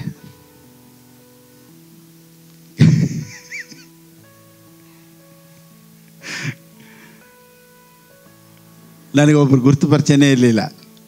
ಒಬ್ರು ಬಂದು ನನಗೆ ಹೇಳಿದ್ರು ಆಫರಿಂಗ್ ಕೊಡ್ತಾರೆ ನೀವೇ ಎಲ್ಲ ಮಾಡಬೇಕು ಅಂತ. ನಿಮ್ಮದು ಇದು ಸೆಮಿಟ್ರಿದು ಸ್ಲಿಪ್ ಕೊಡಬೇಕು ಅಂತ ಹೇಳಿದ್ರು. ನಾನು ನೋಡೇ ಇಲ್ಲ ಎಷ್ಟು ಜನಕ್ಕೆ ಸ್ಲಿಪ್ ಕೊಟ್ಟಿದ್ದೀನಿ. ಆ ಥರ ಸತ್ತ ಮೇಲೆ ಯೋಚನೆ ಮಾಡಬೇಕಾದಂಥ ಅವಶ್ಯಕತೆ ಇಲ್ಲ. ಇವಾಗ ನೀವು ಯಾರನ್ನು ಫಾಲೋ ಮಾಡ್ತೀರಾ ಅನ್ನೋದೇ ಇಂಪಾರ್ಟೆಂಟ್. ಆಮೇಲೆ ಸತ್ತ ಮೇಲೆ ಯಾರು ಬೇಕಾದ್ರೂ 2,000 ರೂಪಾಯಿಗೆ 5,000 ರೂಪಾಯಿಗೆ ಎತ್ತಾಕ್ತಾರೆ. ಸೊ 2,000 ರೂಪಾಯಿಗೆ 5,000 ರೂಪಾಯಿಗೆ ಎತ್ತಾಕ್ತಾರೆ ಅಂತ ಇವಾಗಲೇ ಒಂದು ಕಡೆ ಕುಂತ್ಕೊಂಡು ಇವರೇ ಸ್ಪಿರಿಚುವಲ್ ಫಾದರು ಅಂತ ಅವ್ರು ಹೇಳೋದನ್ನೆಲ್ಲ ಕೇಳಿಕೊಂಡು ಅದಕ್ಕೆ ಅಂತ ಉಗಿಸ್ಕೊಂಡು ನಾನು ಹಿಂಗೂ ಇರ್ತೀನಿ ಇಲ್ಲೂ ಇರ್ತೀನಿ ಅಂತ ಅದರಲ್ಲಿ ಅರ್ಧ ಇದರಲ್ಲಿ ಅರ್ಧ ಇದ್ದರೆ ಚೆನ್ನಾಗಿರಲ್ಲ. ಸೊ ಅನೇಕರು ಯಾಕೆ ಸ್ಪಿರಿಚುವಲ್ ಸನ್ಸ್ ಆಗೋದಿಲ್ಲ, ನಾನು ಅವ್ರಿಗೆ ಯಾಕೆ ಸ್ಪಿರಿಚುವಲ್ ಫಾದರ್ ಆಗೋದಿಲ್ಲ ಅಂದರೆ, ಪಾಸ್ಟರ್ ನಾವು ಸತ್ತ ಮೇಲೆ ನಮ್ಮನ್ನು ಯಾರು ಎತ್ತಾಕೋದು, ನಮಗೆ ಅಂತ ಒಂದು ಚರ್ಚ್ ಬೇಕಲ್ಲ ಅನ್ನೋ ಕ್ವಶನ್ಸಲ್ಲೇ ಇವತ್ತು ಎಲ್ಲ ಮೆಸೇಜನ್ನು ಎಲ್ಲರೂ ಸ್ವೀಕಾರ ಮಾಡಿಕೊಂಡು ಕುಂತಿರ್ತೀರ. ನಾನೇನು ಹೇಳ್ತೀನಿ ಅಂದರೆ, ಸತ್ತ ಮೇಲೆ ಯಾರು ಬೇಕಾದ್ರೂ ಎತ್ತಾರೆ, ಅದ್ರ ಬಗ್ಗೆ ಟೆನ್ಷನ್ ಮಾಡ್ಕೊಂಬೇಡಿ. ಈಗ ಬಾಳೋದನ್ನು ನೋಡಿ, ಈಗ ಬದುಕೋ ಕತೆ ನೋಡಿ, ನೀವು ಸತ್ತ ಮೇಲೆ ಕತೆ ನೋಡಬೇಡಿ. ಈಗ ಈ ಪ್ರಸಂಗ ನಂದು, ಯಾರು ಎತ್ತಾಕೋದು ಸತ್ತರೆ ಅಂತಲ್ಲ, ನೀನು ಸಾಯದೇ ಇರೋ ಥರ ನಾನು ಮೆಸೇಜ್ ಕೊಡ್ತೀನಿ. ಇನ್ನೂ ತುಂಬ ವರ್ಷ ನೀನು ಬದುಕಿ ಬಾಳಿ ಚೆನ್ನಾಗಿರ್ತೀರ. ಜನ ಆಮೇಲೆ ಅಂತೀರ. ಸೊ ನನ್ನ ಪ್ರಸಂಗ ನಿನಗೆ ಕೆಲಸ ಮಾಡಬೇಕು ಅಂದರೆ ನೀನು ನನ್ನನ್ನು ಸಂಪೂರ್ಣವಾಗಿ ನಂಬಿ ನಾನು ಏನು ಹೇಳ್ತೀನೋ ಅದನ್ನು ಫಾಲೋ ಮಾಡಬೇಕು. ಇಲ್ಲ ಪಾಸ್ಟರ್ ನಾನು ಅವಾಗವಾಗ ಸ್ಮಿತ್ ವಿಗಲ್ಸ್ ವರ್ತದ್ದು ಕೇಳ್ತೀನಿ, ಯಾವ 5 ಪೈಸೆಗೆ ವರ್ತಿರಲ್ಲ, ಚೆನ್ನಾಗಿ ತಿಳ್ಕೊಳ್ಳಿ. ಪಾಸ್ಟರ್ ನಾನು ಸ್ಮಿತ್ ವಿಗಲ್ಸ್ ವರ್ತ್ ಕೇಳ್ತೀನಿ ಅಂದರೆ 100 ರೂಪಾಯಿಗೆ ವರ್ತಿರಲ್ಲ, ಅದು ನಿನಗೆ ಕೆಲಸ ಮಾಡಲ್ಲ. ಸ್ಮಿತ್ ವಿಗಲ್ಸ್ ವರ್ತದ್ದು ನಾನು ಓದ್ಬಿಟ್ಟು ಅದನ್ನು ನಾನು ನಿನಗೆ ಎಕ್ಸ್ಪ್ಲೈನ್ ಮಾಡಿದ್ರೆ ನಿನಗೆ ಕೆಲಸ ಆಗುತ್ತೆ. ಸೊ ಕುರಿಗಳ ಕೆಲಸ ಗುರುನ ಫಾಲೋ ಮಾಡಬೇಕು. ಇಲ್ಲ ಅಷ್ಟೇ, ಅಲ್ಲಿ ತುಂಬ ಚೆನ್ನಾಗಿತ್ತು, ಆ ಬೆಟ್ಟದ ಮೇಲೆ ಚೆನ್ನಾಗಿತ್ತೆ, ಅಲ್ಲಿ ನಾನೇ ಹೋಗಿ ತಿನ್ಕೊಂಬರ್ತೀನಿ ಅಂದರೆ ಹುಲ್ಲಿಗೆ ಬದಲಾಗಿ ಮುಳ್ಳು ತಿನ್ಬಿಟ್ಟು ನಾಳೆ ಪ್ರಾಬ್ಲಮ್ ಆಗಿಬಿಡುತ್ತೆ. ಓಕೆನಾ? ಸೊ ಅದಕ್ಕೇ ಒಂದು ಸ್ಪಿರಿಚುವಲ್ ಲೀಡರ್ ಆಗಿ ಫಾದರ್ ಆಗಿ ದೇವ್ರು ಇಟ್ಟಿರೋದು. ಸೊ ನಾನೇನು ಹೇಳಕ್ಕೆ ಬರ್ತೀನಿ ಅಂದರೆ, when you follow a right person, ಕರೆಕ್ಟಿಗೆ ಈ ವಾಕ್ಯ ನೋಡಿ, ನೀವು ಯಾರ್ದನ್ನು ಕೇಳಬೇಕು ಅಂತಲೂ ನಾನು ಹೇಳ್ತೀನಿ ನೋಡಿ. ನಿಮ್ಮ ಮನಸ್ಸಿಗೆ ಯಾರ್ದು ಸಮಾಧಾನವಾಗಿದೆಯೋ, ಯಾವ ಪ್ರಸಂಗ ನಿನ್ನನ್ನು ದೇವ್ರ ಹತ್ರ ತೊಗೊಂಬಂದು ನಿನ್ನನ್ನು ಸ್ತುತಿಸೋ ಥರ ಮಾಡ್ತಾರೋ, that is the right preaching. ನಂದೇ ನೀನು ಫಾಲೋ ಮಾಡಬೇಕು, ನಂದೇ ನೀವು ಕೇಳಬೇಕು ನಾನು ಹೇಳ್ತಾ ಇಲ್ಲ. ಒಂದು ವೇಳೆ ನಿಮ್ಮ ಪಾಸ್ಟರ್ ನಿನ್ನನ್ನು ಇನ್ನೂ ಚೆನ್ನಾಗಿ ನಡೆಸ್ತಾ ಇದ್ದಾರೆ, ಒಂದು ವೇಳೆ ನಿಮ್ಮ ಪಾಸ್ಟರ್ ನಿಮ್ಮನ್ನು ಇನ್ನೂ ದೇವ್ರ ಹತ್ರ ತೊಗೊಂಬರ್ತಾ ಇದ್ದಾರೆ, ದೇವ್ರು ಒಳ್ಳೆಯವರು ಅಂತ ಹೇಳ್ತಾ ಇದ್ದಾರೆ, ಗ್ರೇಸ್ ಬಗ್ಗೆ ಮಾತಾಡ್ತಾರೆ, ನಮ್ಮ ಪಾಸ್ಟರು ಪ್ರಸಂಗ ತುಂಬ ಚೆನ್ನಾಗಿ ಕೊಡ್ತಾರೆ ಅಂದರೆ ಯು ಕ್ಯಾನ್ ಫಾಲೋ ಹಿಮ್. ಅದಕ್ಕೇ ನೋಡಿ ಇನ್ನೊಂದು ವಾಕ್ಯನೂ ಈ ರೀತಿ ಹೇಳುತ್ತೆ ನೋಡಿ, ಆದಿಕಾಂಡ ಬರೆದ ಪುಸ್ತಕ 15:5, 15:5, ನೀನು ನೋಡೋದು ನಿನಗೆ ತಾಗುತ್ತೆ. ಎಲ್ಲರೂ ಹೇಳಿ, ನೀನು ನೋಡೋದು ನಿನಗೆ ತಾಗುತ್ತೆ. ನೀನು ಯಾರು ನೋಡ್ತಾ ಇದೆಯಾ ಅನ್ನೋದು ಭಾಳ ಇಂಪಾರ್ಟೆಂಟು. ಸೊ ದೇವ್ರು ಏನು ಹೇಳಿದ್ರು ಗೊತ್ತಾ? Look up into the sky and count the stars. Look, ಅಬ್ರಾಮನ್ನ ದೇವರು ಮನೆಯಿಂದ ಆಚೆ ಕರ್ಕೊಂಡ್ಬಂದು ಹೇಳ್ತಾರೆ, ಮೇಲೆ ನೋಡು. ಎಲ್ಲಿ ನೋಡೋಕೆ ಹೇಳಿದ್ರು? ಮೇಲೆ ನೋಡು ಅಂದರು. ಈಗ ನಿನ್ನ ಮೇಲೆ ನೋಡೋಕೆ ಹೇಳಲ್ಲ, ಯೂಟ್ಯೂಬಲ್ಲಿ ಫಿಲಿಪ್ ಪಾಸ್ಟರ್ ನೋಡು ಅಂತ ದೇವ್ರು ನಿನ್ನನ್ನು ತೋರಿಸಿದ್ರೆ ನನ್ನನ್ನೇ ನೋಡಬೇಕು. ಆಮೇನ್. ನೋಡಿ, ನಾನು ನಿಮಗೆ ಸುಮ್ಮನೆ ಸಿಕ್ಕಿಲ್ಲ. ದೇವರು ಏನೋ ಒಂದು ಕಾರ್ಯ ಇಟ್ಟಿದ್ದಾರೆ ನಿಮ್ಮ ಲೈಫ್ ಟರ್ನ್ಔಟ್ ಆಗೋದಕ್ಕೇ. ದೇವರು ನನ್ನ ಅನೇಕ ಕಡೆಗಳಲ್ಲಿ ಫೇಸ್ಬುಕ್ ಮುಖಾಂತರ, ಯೂಟ್ಯೂಬ್ ಮುಖಾಂತರ ನಿಮ್ಮ ಮನೆಗಳಿಗೆ ದೇವರು ನನ್ನನ್ನು ಕಳಿಸಿದ್ದಾರೆ. ಆಮೇನ್. ಸೊ ಇವತ್ತು ನಿನ್ನ ಪರಿಸ್ಥಿತಿಗಳು ಬದಲಾವಣೆ ಆಗೇ ಆಗುತ್ತೆ ಅನ್ನೋದರಲ್ಲಿ ಯಾವ ಸಂದೇಹನೂ ಇಲ್ಲ. Amen. Praise the Lord. So ದೇವರು ಏನು ಹೇಳಿದ್ರೆ, ಲುಕ್, ದೇವರು ಅಬ್ರಾಮನ ಕರ್ಕೊಂಬಂದು ಹೇಳ್ತಾರೆ ನೋಡು. ಸೊ ಅವನ ಅಟೆನ್ಷನ್ ಡೈವರ್ಟ್ ಮಾಡ್ತಾನೆ. ನೀನು ಯಾರು ನೋಡ್ತೀಯೋ, ಸೊ ಯಾವಾಗ ಅಬ್ರಾಮನ್ ನೋಡೋಕ್ಕೆ ಸ್ಟಾರ್ಟ್ ಮಾಡಿದ್ರೆ ಅವ್ನ ಮೈಂಡ್ ಸೆಟ್ ಚೇಂಜ್ ಆಯಿತು. ನಾನೇನು ಹೇಳ್ತೀನಿ ಅಂದರೆ, ಯಾವಾಗ ಒಬ್ಬರನ್ನ ಸಂಪೂರ್ಣವಾಗಿ ನೋಡಿ ನಾವು ಫಾಲೋ ಮಾಡ್ತೀವೋ ವಿ ವಿಲ್ ಬಿಕಮ್ ಸನ್ಸ್. ಈ ಟೀಚಿಂಗ್ ಬಿಟ್ಟು ಬೇರೆ ಯಾವ ಟೀಚಿಂಗ್, ಕೆಲವರು ನೋಡಿ ಸ್ಯಾಟಿಸ್ಫೈ ಇಲ್ಲದೆ ಇವ್ರದ್ದು ಟೀಚಿಂಗ್ ಎಲ್ಲ ಕೇಳ್ತಾ ಇರ್ತಾರೆ. ನಾನೇನು ಹೇಳ್ತೀನಿ, you can't feel the presence of God. ಇಲ್ಲ ಪಾಸ್ಟರ್, ನಾನು ಬೆನಿಂದು ಅಂದರೆ ತುಂಬ ಇಷ್ಟ. ನೀನು ಅಮೇರಿಕಲ್ಲಿ ಇಟ್ಟಿರ್ತಾ ಇದ್ರು ದೇವ್ರು, ನಿನ್ನ ಯಾಕೆ ಇಲ್ಲಿ ಇಟ್ಟಿದ್ದಾರೆ? ಸೊ ಎಲ್ಲರನ್ನೂ ನೋಡೋದಕ್ಕೆ ಎಲ್ಲೆಲ್ಲೆಲ್ಲ ಊಟ ಚೆನ್ನಾಗಿದೆ, ಎಲ್ಲೆಲ್ಲೆಲ್ಲ ಬೆಟ್ಟ ಚೆನ್ನಾಗಿದೆ, ಎಲ್ಲೆಲ್ಲೆಲ್ಲ ಗಿಡಗಳು ಚೆನ್ನಾಗಿದೆ, ಎಲ್ಲೆಲ್ಲೆಲ್ಲ ಮೂಲಿಗೆಗಳು ಚೆನ್ನಾಗಿದೆ, ಎಲ್ಲೆಲ್ಲೆಲ್ಲ ಊಟ ಬೆಸ್ಟಾಗಿದೆ ಅಂತ ನೋಡೋ ಕೆಲಸ ಯಾರ್ದು? ಕುರಿದಲ್ಲ, ಅದು ಕುರುಬನ ಕೆಲಸ. ಬೆಸ್ಟ್ ಆಥರ್ ಯಾರು ಅಂತ ಕಂಡುಹಿಡಿಯೋದು ನಂದು, ಬೆಸ್ಟ್ ಪಾಸ್ಟರ್ ಯಾರು ಅಂತ ಕಂಡುಹಿಡಿಯೋದು ನಿಂದು. ಆಮೇಲೆ ರೈಟ್, ಇದೆಲ್ಲ ಯಾಕೆ ಬರ್ತಾಯಿದೆ ಅಂತ ಗೊತ್ತಿಲ್ಲ ಇವತ್ತು. Right, okay. ಮ್ಯಾಥ್ಯೂ 6:26, ಮತ್ತಾಯನಿಗೆ ಬರೆದ ಪುಸ್ತಕ 6:26. ಯಾವುದು ನೋಡ್ತೀವೋ ಅದೇ ನಮ್ಮ ಲೈಫಲ್ಲಿ ಇರುತ್ತೆ. The book of Matthew chapter 6 from verse 26. ಯೇಸು ಸ್ವಾಮಿ ಹೇಳ್ತಾರೆ, ಆಕಾಶದಲ್ಲಿ ಹಾರಾಡುವ ಹಕ್ಕಿಗಳನ್ನು ನೋಡ್ರಿ, ಅವು ಬಿತ್ತುವುದಿಲ್ಲ, ಕೊಯ್ಯುವುದಿಲ್ಲ, ಕಣಜಗಳಲ್ಲಿ ತುಂಬಿಟ್ಟುಕೊಳ್ಳುವುದಿಲ್ಲ. ನೋಡಿ, ದೇವರು ಯೇಸು ಸ್ವಾಮಿ ಹೇಳ್ತಾರೆ ನೋಡು. ಅಬ್ರಾಮನ್ ಕರೆದ್ಬಿಟ್ಟು ಹೇಳಿದ್ರು ನೋಡು. ಸೊ ನಾವು ಯಾರನ್ನ ನೋಡ್ತೀವೋ, ಯಾವುದನ್ನು ನೋಡಿ ಈ ವಾಕ್ಯ ನನಗೆ ಅಂತ ನಾವು ಸ್ವೀಕಾರ ಮಾಡ್ಕೊಳ್ತೀವೋ, then only word will work for you. ಈಗ ಯೇಸು ಸ್ವಾಮಿ ಹೇಳ್ತಾರೆ ನೋಡು ನೋಡು ನೋಡು ಅಂತ. ನೋಡಿ, ಬೈಬಲಲ್ಲಿ ಅನೇಕ ಕಡೆ ದೇವ್ರು ತೋರಿಸ್ತಾರೆ ನೋಡು ಅಂತ. ಸೊ ದೇವರು ಒಬ್ಬರನ್ನ ತೋರಿಸ್ತಾರೆ ಅಂದರೆ ಅವರು ನಿಮಗೆ ವಿಟ್ನೆಸ್ ಆಗಬೇಕು. ಸಾಲಮನ್ ಒಬ್ಬರು ನೋಡ್ತಾನೆ. ನೋಡಿ, ನಾವು ಯಾರನ್ನ ನೋಡಬೇಕು ಅನ್ನೋದು ಭಾಳ ಇಂಪಾರ್ಟೆಂಟು. ಪ್ರಾವಬ್ಸ್, ಜ್ಞಾನೋಕ್ತಿಗಳು ಬರೆದ ಪುಸ್ತಕ 7ನೇ ಅಧ್ಯಾಯ 6ನೇ ವಾಕ್ಯ. ನಂಬಿಕೆಯಲ್ಲೇ ಎಷ್ಟು ಮೆಸೇಜ್ ಓಡ್ತಾ ಇತ್ತು ಹಂಗೆ. ಇನ್ನು ನಾನು ನನ್ನ ಮನೆಯ ಜಾಲರಿಯಿಂದ ಇಣಿಕಿ ನೋಡಲು ನೋಡಿ, ಸಾಲಮನ್ ಏನು ಮಾಡಿದಂತೆ, ಇಣಿಕಿ ನೋಡಿದಂತೆ. ದಾವೀದನು ಇಣಿಕಿ ನೋಡ್ದ, ಕೆಟ್ಟ. ಈಗ ಮಗನೂ ಅದನ್ನೇ ಮಾಡ್ತಾವನೆ, ನಾನು ನನ್ನ ಮನೆಯ ಜಾಲರಿಯಿಂದ ಇಣಿಕಿ ನೋಡಲು. ಅಲ್ಪ ಬುದ್ಧಿಯುಳ್ಳ ಅನೇಕ ಯುವಕರು ಕಾಣಿಸಿದರು. ಅವರಲ್ಲಿ ಜ್ಞಾನಹೀನನಾದ ಒಬ್ಬ ಯವನಸ್ಥನು ಸಂಜೆಯ ಮೊಬ್ಬಿನಲ್ಲಿ ಮಧ್ಯರಾತ್ರಿಯ ಅಂಧಕಾರದಲ್ಲಿ ಅವಳ ಮನೆಯ ಮೂಲೆಯ ಹತ್ತಿರ ಬೀದಿಯಲ್ಲಿ ಹಾದು ಹೋಗುತ್ತಾ, ನೋಡಿ ಅವಳು ಎಲ್ಲಿ ಹೋಗ್ತಾವಳೆ, ಇವನು ಎಲ್ಲಿ ಹೋಗ್ತಾವನೆ, ಇವನು ಇಣಿಕಿ ನೋಡ್ತಾ ಇದ್ನಂತೆ. ಸಾಲಮನನು ಬರೆದಿರುವಂಥ ಜ್ಞಾನೋಕ್ತಿಗಳ ಪುಸ್ತಕದಲ್ಲಿ ಏನು ಹೇಳ್ತಾನೆ ಅಂದರೆ, ಒಂದು ವೇಶ್ಯೆಯ ಮನೆಗೆ ಇವನು ಹೋಗ್ತಾನೆ. ಅವನೇನು ಮಾಡ್ತಾನೆ ನೋಡಿ, ಇವನು ಹಿಂದೆನೇ ಫಾಲೋ ಮಾಡ್ಕೊಂಡು ಹೋಗ್ತಾನೆ. ನಾನೇನು ಹೇಳ್ತೀನಿ ಅಂದರೆ, ಯಾರನ್ನ ನೋಡ್ತೀವೋ ನಾವು ಫಾಲೋ ಮಾಡಿಬಿಡ್ತೀವಿ. ಸಾಲಮನ್ ಸಾದ ಅನ್ವಾಂಟೆಡ್ ಥಿಂಗ್ಸ್, ನಮಗೆ ಬೇಡದೇ ಇರೋದು ನಾವು ನೋಡಬಾರ್ದು. ಆಮೇನ್. ನೋಡಿ, ಆದಿಕಾಂಡ ಬರೆದ ಪುಸ್ತಕ 3:6. ಆಗ ಆ ಸ್ತ್ರೀಯು ಆ ಮರದ ಹಣ್ಣು ತಿನ್ನುವುದಕ್ಕೆ ಉತ್ತಮವಾಗಿಯೂ ನೋಡುವುದಕ್ಕೆ ರಮ್ಯವಾಗಿಯೂ ಜ್ಞಾನೋದಯಕ್ಕೆ ಅಪೇಕ್ಷಿಸತಕ್ಕದ್ದಾಗಿಯೂ ಇದೆ ಎಂದು ತಿಳಿದು ಅದನ್ನು ತೆಗೆದುಕೊಂಡು ತಿಂದಳು. ಫಸ್ಟ್ ಪಾಪನೇ ಎಲ್ಲಿ ಸ್ಟಾರ್ಟ್ ಆಯ್ತು ಗೊತ್ತಾ? ನೋಡಿ. ಸೊ ನಾವು ಯಾವುದನ್ನು ನೋಡ್ತೀವೋ, ನಾವು ಯಾರನ್ನು ನೋಡ್ತೀವೋ, ನಮ್ಮ ಲೈಫ್ ಹಂಗೆ ಇರುತ್ತೆ. ಸೊ ಕ್ಲೌಡ್ ಆಫ್ ವಿಟ್ನೆಸ್ಸಸ್ ಅಂದರೆ, ನಾವು ಈ ಲೋಕದಲ್ಲಿ ಏನೇನೆಲ್ಲ ನಡೀತೈತೆ, ಈ ಲೋಕದಲ್ಲಿ ಎಷ್ಟು ಜನ ಕಾಯಿಲೆ ಬಂತು, ಎಷ್ಟು ಜನ ಬಿದ್ದರು, ಏನೇನೆಲ್ಲ ಪ್ರಾಬ್ಲಮ್ ಬಂತು ಅನ್ನೋದಕ್ಕಿಂತ ಬೈಬಲಲ್ಲಿ ಎಷ್ಟು ಜನ ಗೆದ್ದರು, ಎಷ್ಟು ಜನ ಚೆನ್ನಾಗಿದ್ದರು, ಎಷ್ಟು ಜನ ದೀರ್ಘಾಯುಷ್ಯಾಗಿದ್ದರು, ಎಷ್ಟು ಜನನ ದೇವರು ಆಶೀರ್ವದಿಸಿದ್ರು, ಎಷ್ಟು ಜನ ಲೈಫ್ ಚೇಂಜ್ ಆಯಿತು ಅನ್ನೋದೆಲ್ಲ witness. So Abraham is A witness, David is A witness, Solomon is A witness. So ಅವ್ರ ಲೈಫ್ ಸ್ಟೈಲ್ ನಮಗೆ ಬೇಕಾಗಿಲ್ಲ, ವಿಟ್ನೆಸ್ ತಗೊಳ್ಳೋಣ. ದೇವ್ರು ಅವ್ರನ್ನೆಲ್ಲ ಆಶೀರ್ವದಿಸಿದ್ರ, ಅಬ್ರಹಾಮನ ಆಶೀರ್ವದಿಸಿದ್ರ, ಈಸಾಕನನ್ನು ಆಶೀರ್ವದಿಸಿದ್ರ, ಯಾಕೋಬನನ್ನು ಆಶೀರ್ವದಿಸಿದ್ರ, ಇನ್ನು ನನ್ನನ್ನೇ ನೋಡ್ತಾ ಇರಿ, ದೇವ್ರು ನಿಮ್ಮನ್ನು ಇನ್ನೂ ಹೆಚ್ಚಾಗಿ ಆಶೀರ್ವದಿಸ್ತಾರೆ. ಆಮೇಲೆ ಸೊ ವಿಟ್ನೆಸ್. ಸೊ ಓರಲ್ ರಾಬರ್ಟ್ಸು, ಬೆನಿಹೀನು ಇವರೆಲ್ಲ ನೋಡಿ ವಿಟ್ನೆಸ್. ಇವರೆಲ್ಲ ಇವಾಗ ತೀರೋದ್ರು, ಇವಾಗ ಅವರೆಲ್ಲ ಇಲ್ಲ ಲೋಕದಲ್ಲಿ, ಆದರೆ ಅವ್ರ ಬುಕ್ಸು ಇವಾಗಲೂ ವಿಟ್ನೆಸ್. ಇವತ್ತು ನಿನ್ನ ಲೈಫಲ್ಲೂ ಸಹ ಎಂಥ ವರ್ಸ್ಟ್ ಪರಿಸ್ಥಿತಿ ಇರ್ಬೋದು, ವರ್ಸ್ಟ್ ಲೈಫ್ ಸ್ಟೈಲ್ನ ದೇವರು ಬೆಸ್ಟ್ ಲೈಫ್ ಸ್ಟೈಲ್ ಆಗಿ ಚೇಂಜ್ ಮಾಡ್ತಾರೆ. ಇವತ್ತು ವರ್ಸ್ಟ್ ಪರಿಸ್ಥಿತಿಗಳನ್ನು ದೇವರು ಬೆಸ್ಟ್ ಪರಿಸ್ಥಿತಿಯನ್ನಾಗಿ ಮಾರ್ಪಡಿಸ್ತಾರೆ ಅನ್ನೋದು. ಸೊ ಯೇಸು ಸ್ವಾಮಿ ಯಾರ್ಯಾರ ಲೈಫ್ಗೆಲ್ಲ ಬಂದರೋ ಅವ್ರ ಲೈಫ್ ಸ್ಟೈಲೆಲ್ಲ ಸೂಪರಾಗಿತ್ತು. ಎಲ್ಲರೂ ಹೇಳಿ, ಅವ್ರ ಲೈಫ್ ಸ್ಟೈಲೆಲ್ಲ ಸೂಪರ್ ಆಗೈತೆ. ಇವತ್ತು ನಿನ್ನ ಲೈಫ್ ವರ್ಸ್ಟ್ ಆಗಿದ್ರು ಇವತ್ತು ನಿನ್ನ ಲೈಫ್ ಸ್ಟೈಲು ಸೂಪರಾಗಿರೋ ಥರ ದೇವರು ಮಾಡ್ತಾರೆ. ನಂಬಿಕೆ ಮಾತ್ರ ಇರಲಿ, ನಂಬಿಕೆ ಮಾತ್ರ ಇರಲಿ. ಸ್ಟಾರ್ಟಿಂಗೇ ಒಂದು ವಾಕ್ಯ ಕೊಟ್ಟೆ, ಏನು ಹೇಳಿ? ಯೇಸು ಸ್ವಾಮಿ ಏನು ಹೇಳಿದರು?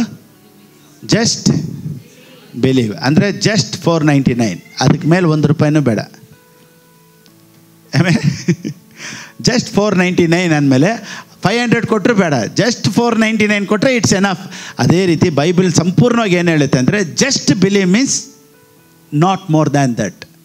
ಇವತ್ತು ನಿನ್ನ ನಂಬಿ ವಾಕ್ಯನ ಕೇಳ್ತಾ ಇದ್ದೀನಿ, ನಿನ್ನ ನಂಬಿ ಫಿಲಿಪ್ ಪಾಸ್ಟರ್ ಮಾತನ್ನು ನಾನು ನಂಬಿದ್ದೀನಿ. ದೇವರೇ, ಈ ಪ್ರಸಂಗದ ಮೂಲಕ ನನ್ನ ಒಳಗಡೆ ಇನ್ನೂ ಹೆಚ್ಚಾದ ನಂಬಿಕೆ ಬಂತು. ದೇವರೇ, ಈ ನಂಬಿಕೆಯಿಂದ ದೇವರೇ ಎಲ್ಲ ಅದ್ಭುತಗಳನ್ನು ನನ್ನ ಲೈಫಲ್ಲಿ ನೀನು ಮಾಡ್ತೀಯ ಅಂತ ನಾನು ನಂಬ್ತೀನಿ. ನಮ್ಮ ಮನೆ ಪರಿಸ್ಥಿತಿಗಳು ಚೇಂಜ್ ಆಗುತ್ತೆ ದೇವರೇ, ನನ್ನ ಲೈಫ್ ಸ್ಟೈಲ್ ಚೇಂಜ್ ಆಗುತ್ತೆ, ಎಲ್ಲ ಸಾಲಗಳು ಚೇಂಜ್ ಆಗುತ್ತೆ, ಡಾಕ್ಟರ್ ರಿಪೋರ್ಟ್ಗಳು ಚೇಂಜ್ ಆಗುತ್ತೆ ಅನ್ನೋ ನಂಬಿಕೆಯಲ್ಲಿ ನಾನು ನಿನ್ನೆ ನಂಬಿದ್ದೀನಿ. ದೇವರೇ, ನಾನು ಪರ್ಫೆಕ್ಟಾಗಿಲ್ಲ, ಆದರೆ ನಾನು ನಂಬಿರೋ ದೇವರು ಪರ್ಫೆಕ್ಟು. ನಾನು ಒಳ್ಳೆಯವನಲ್ಲ, ಆದರೆ ನಾನು ನಂಬಿರೋ ದೇವರು ಒಳ್ಳೆಯವರು ಅಂತ ನಾನು ನಂಬ್ತೀನಿ. ನಾನು ನಂಬಿದಾತನು ಯಾವತ್ತೂ ನನ್ನನ್ನು ಕೈ ಬಿಡೋದಿಲ್ಲ, ನನ್ನನ್ನು ಬಿಟ್ಟು ಅಗಲೋದಿಲ್ಲ ಅನ್ನೋ ನಂಬಿಕೆಯಲ್ಲಿ ಈ ಪ್ರಸಂಗನ 100% ಸಂಪೂರ್ಣವಾಗಿ ನಾನು ಸ್ವೀಕಾರ ಮಾಡ್ಕೊಳ್ತೀನಿ ಅಂತ ಸ್ವೀಕಾರ ಮಾಡ್ಕೊಂಡಿರೋ ಎಲ್ಲರಿಗೂ ಅದ್ಭುತಗಳು ನಡೆಯುತ್ತೆ. God bless you. Praise the Lord. Hallelujah. Amen. ಇದು ದೇವರಿಗಾಗಿ ಕೊಡುವಂಥ ಸಮಯ. ಹೇಗೆ ಕೊಡಬೇಕು ಅನ್ನೋದು ಸ್ಕ್ರೀನಲ್ಲಿದೆ, ಆ ರೀತಿ ನೀವು ಕೊಡ್ಬೋದು. ದೇವರು ನಿಮ್ಮನ್ನು ಆಶೀರ್ವದಿಸಲಿ. Praise the lord.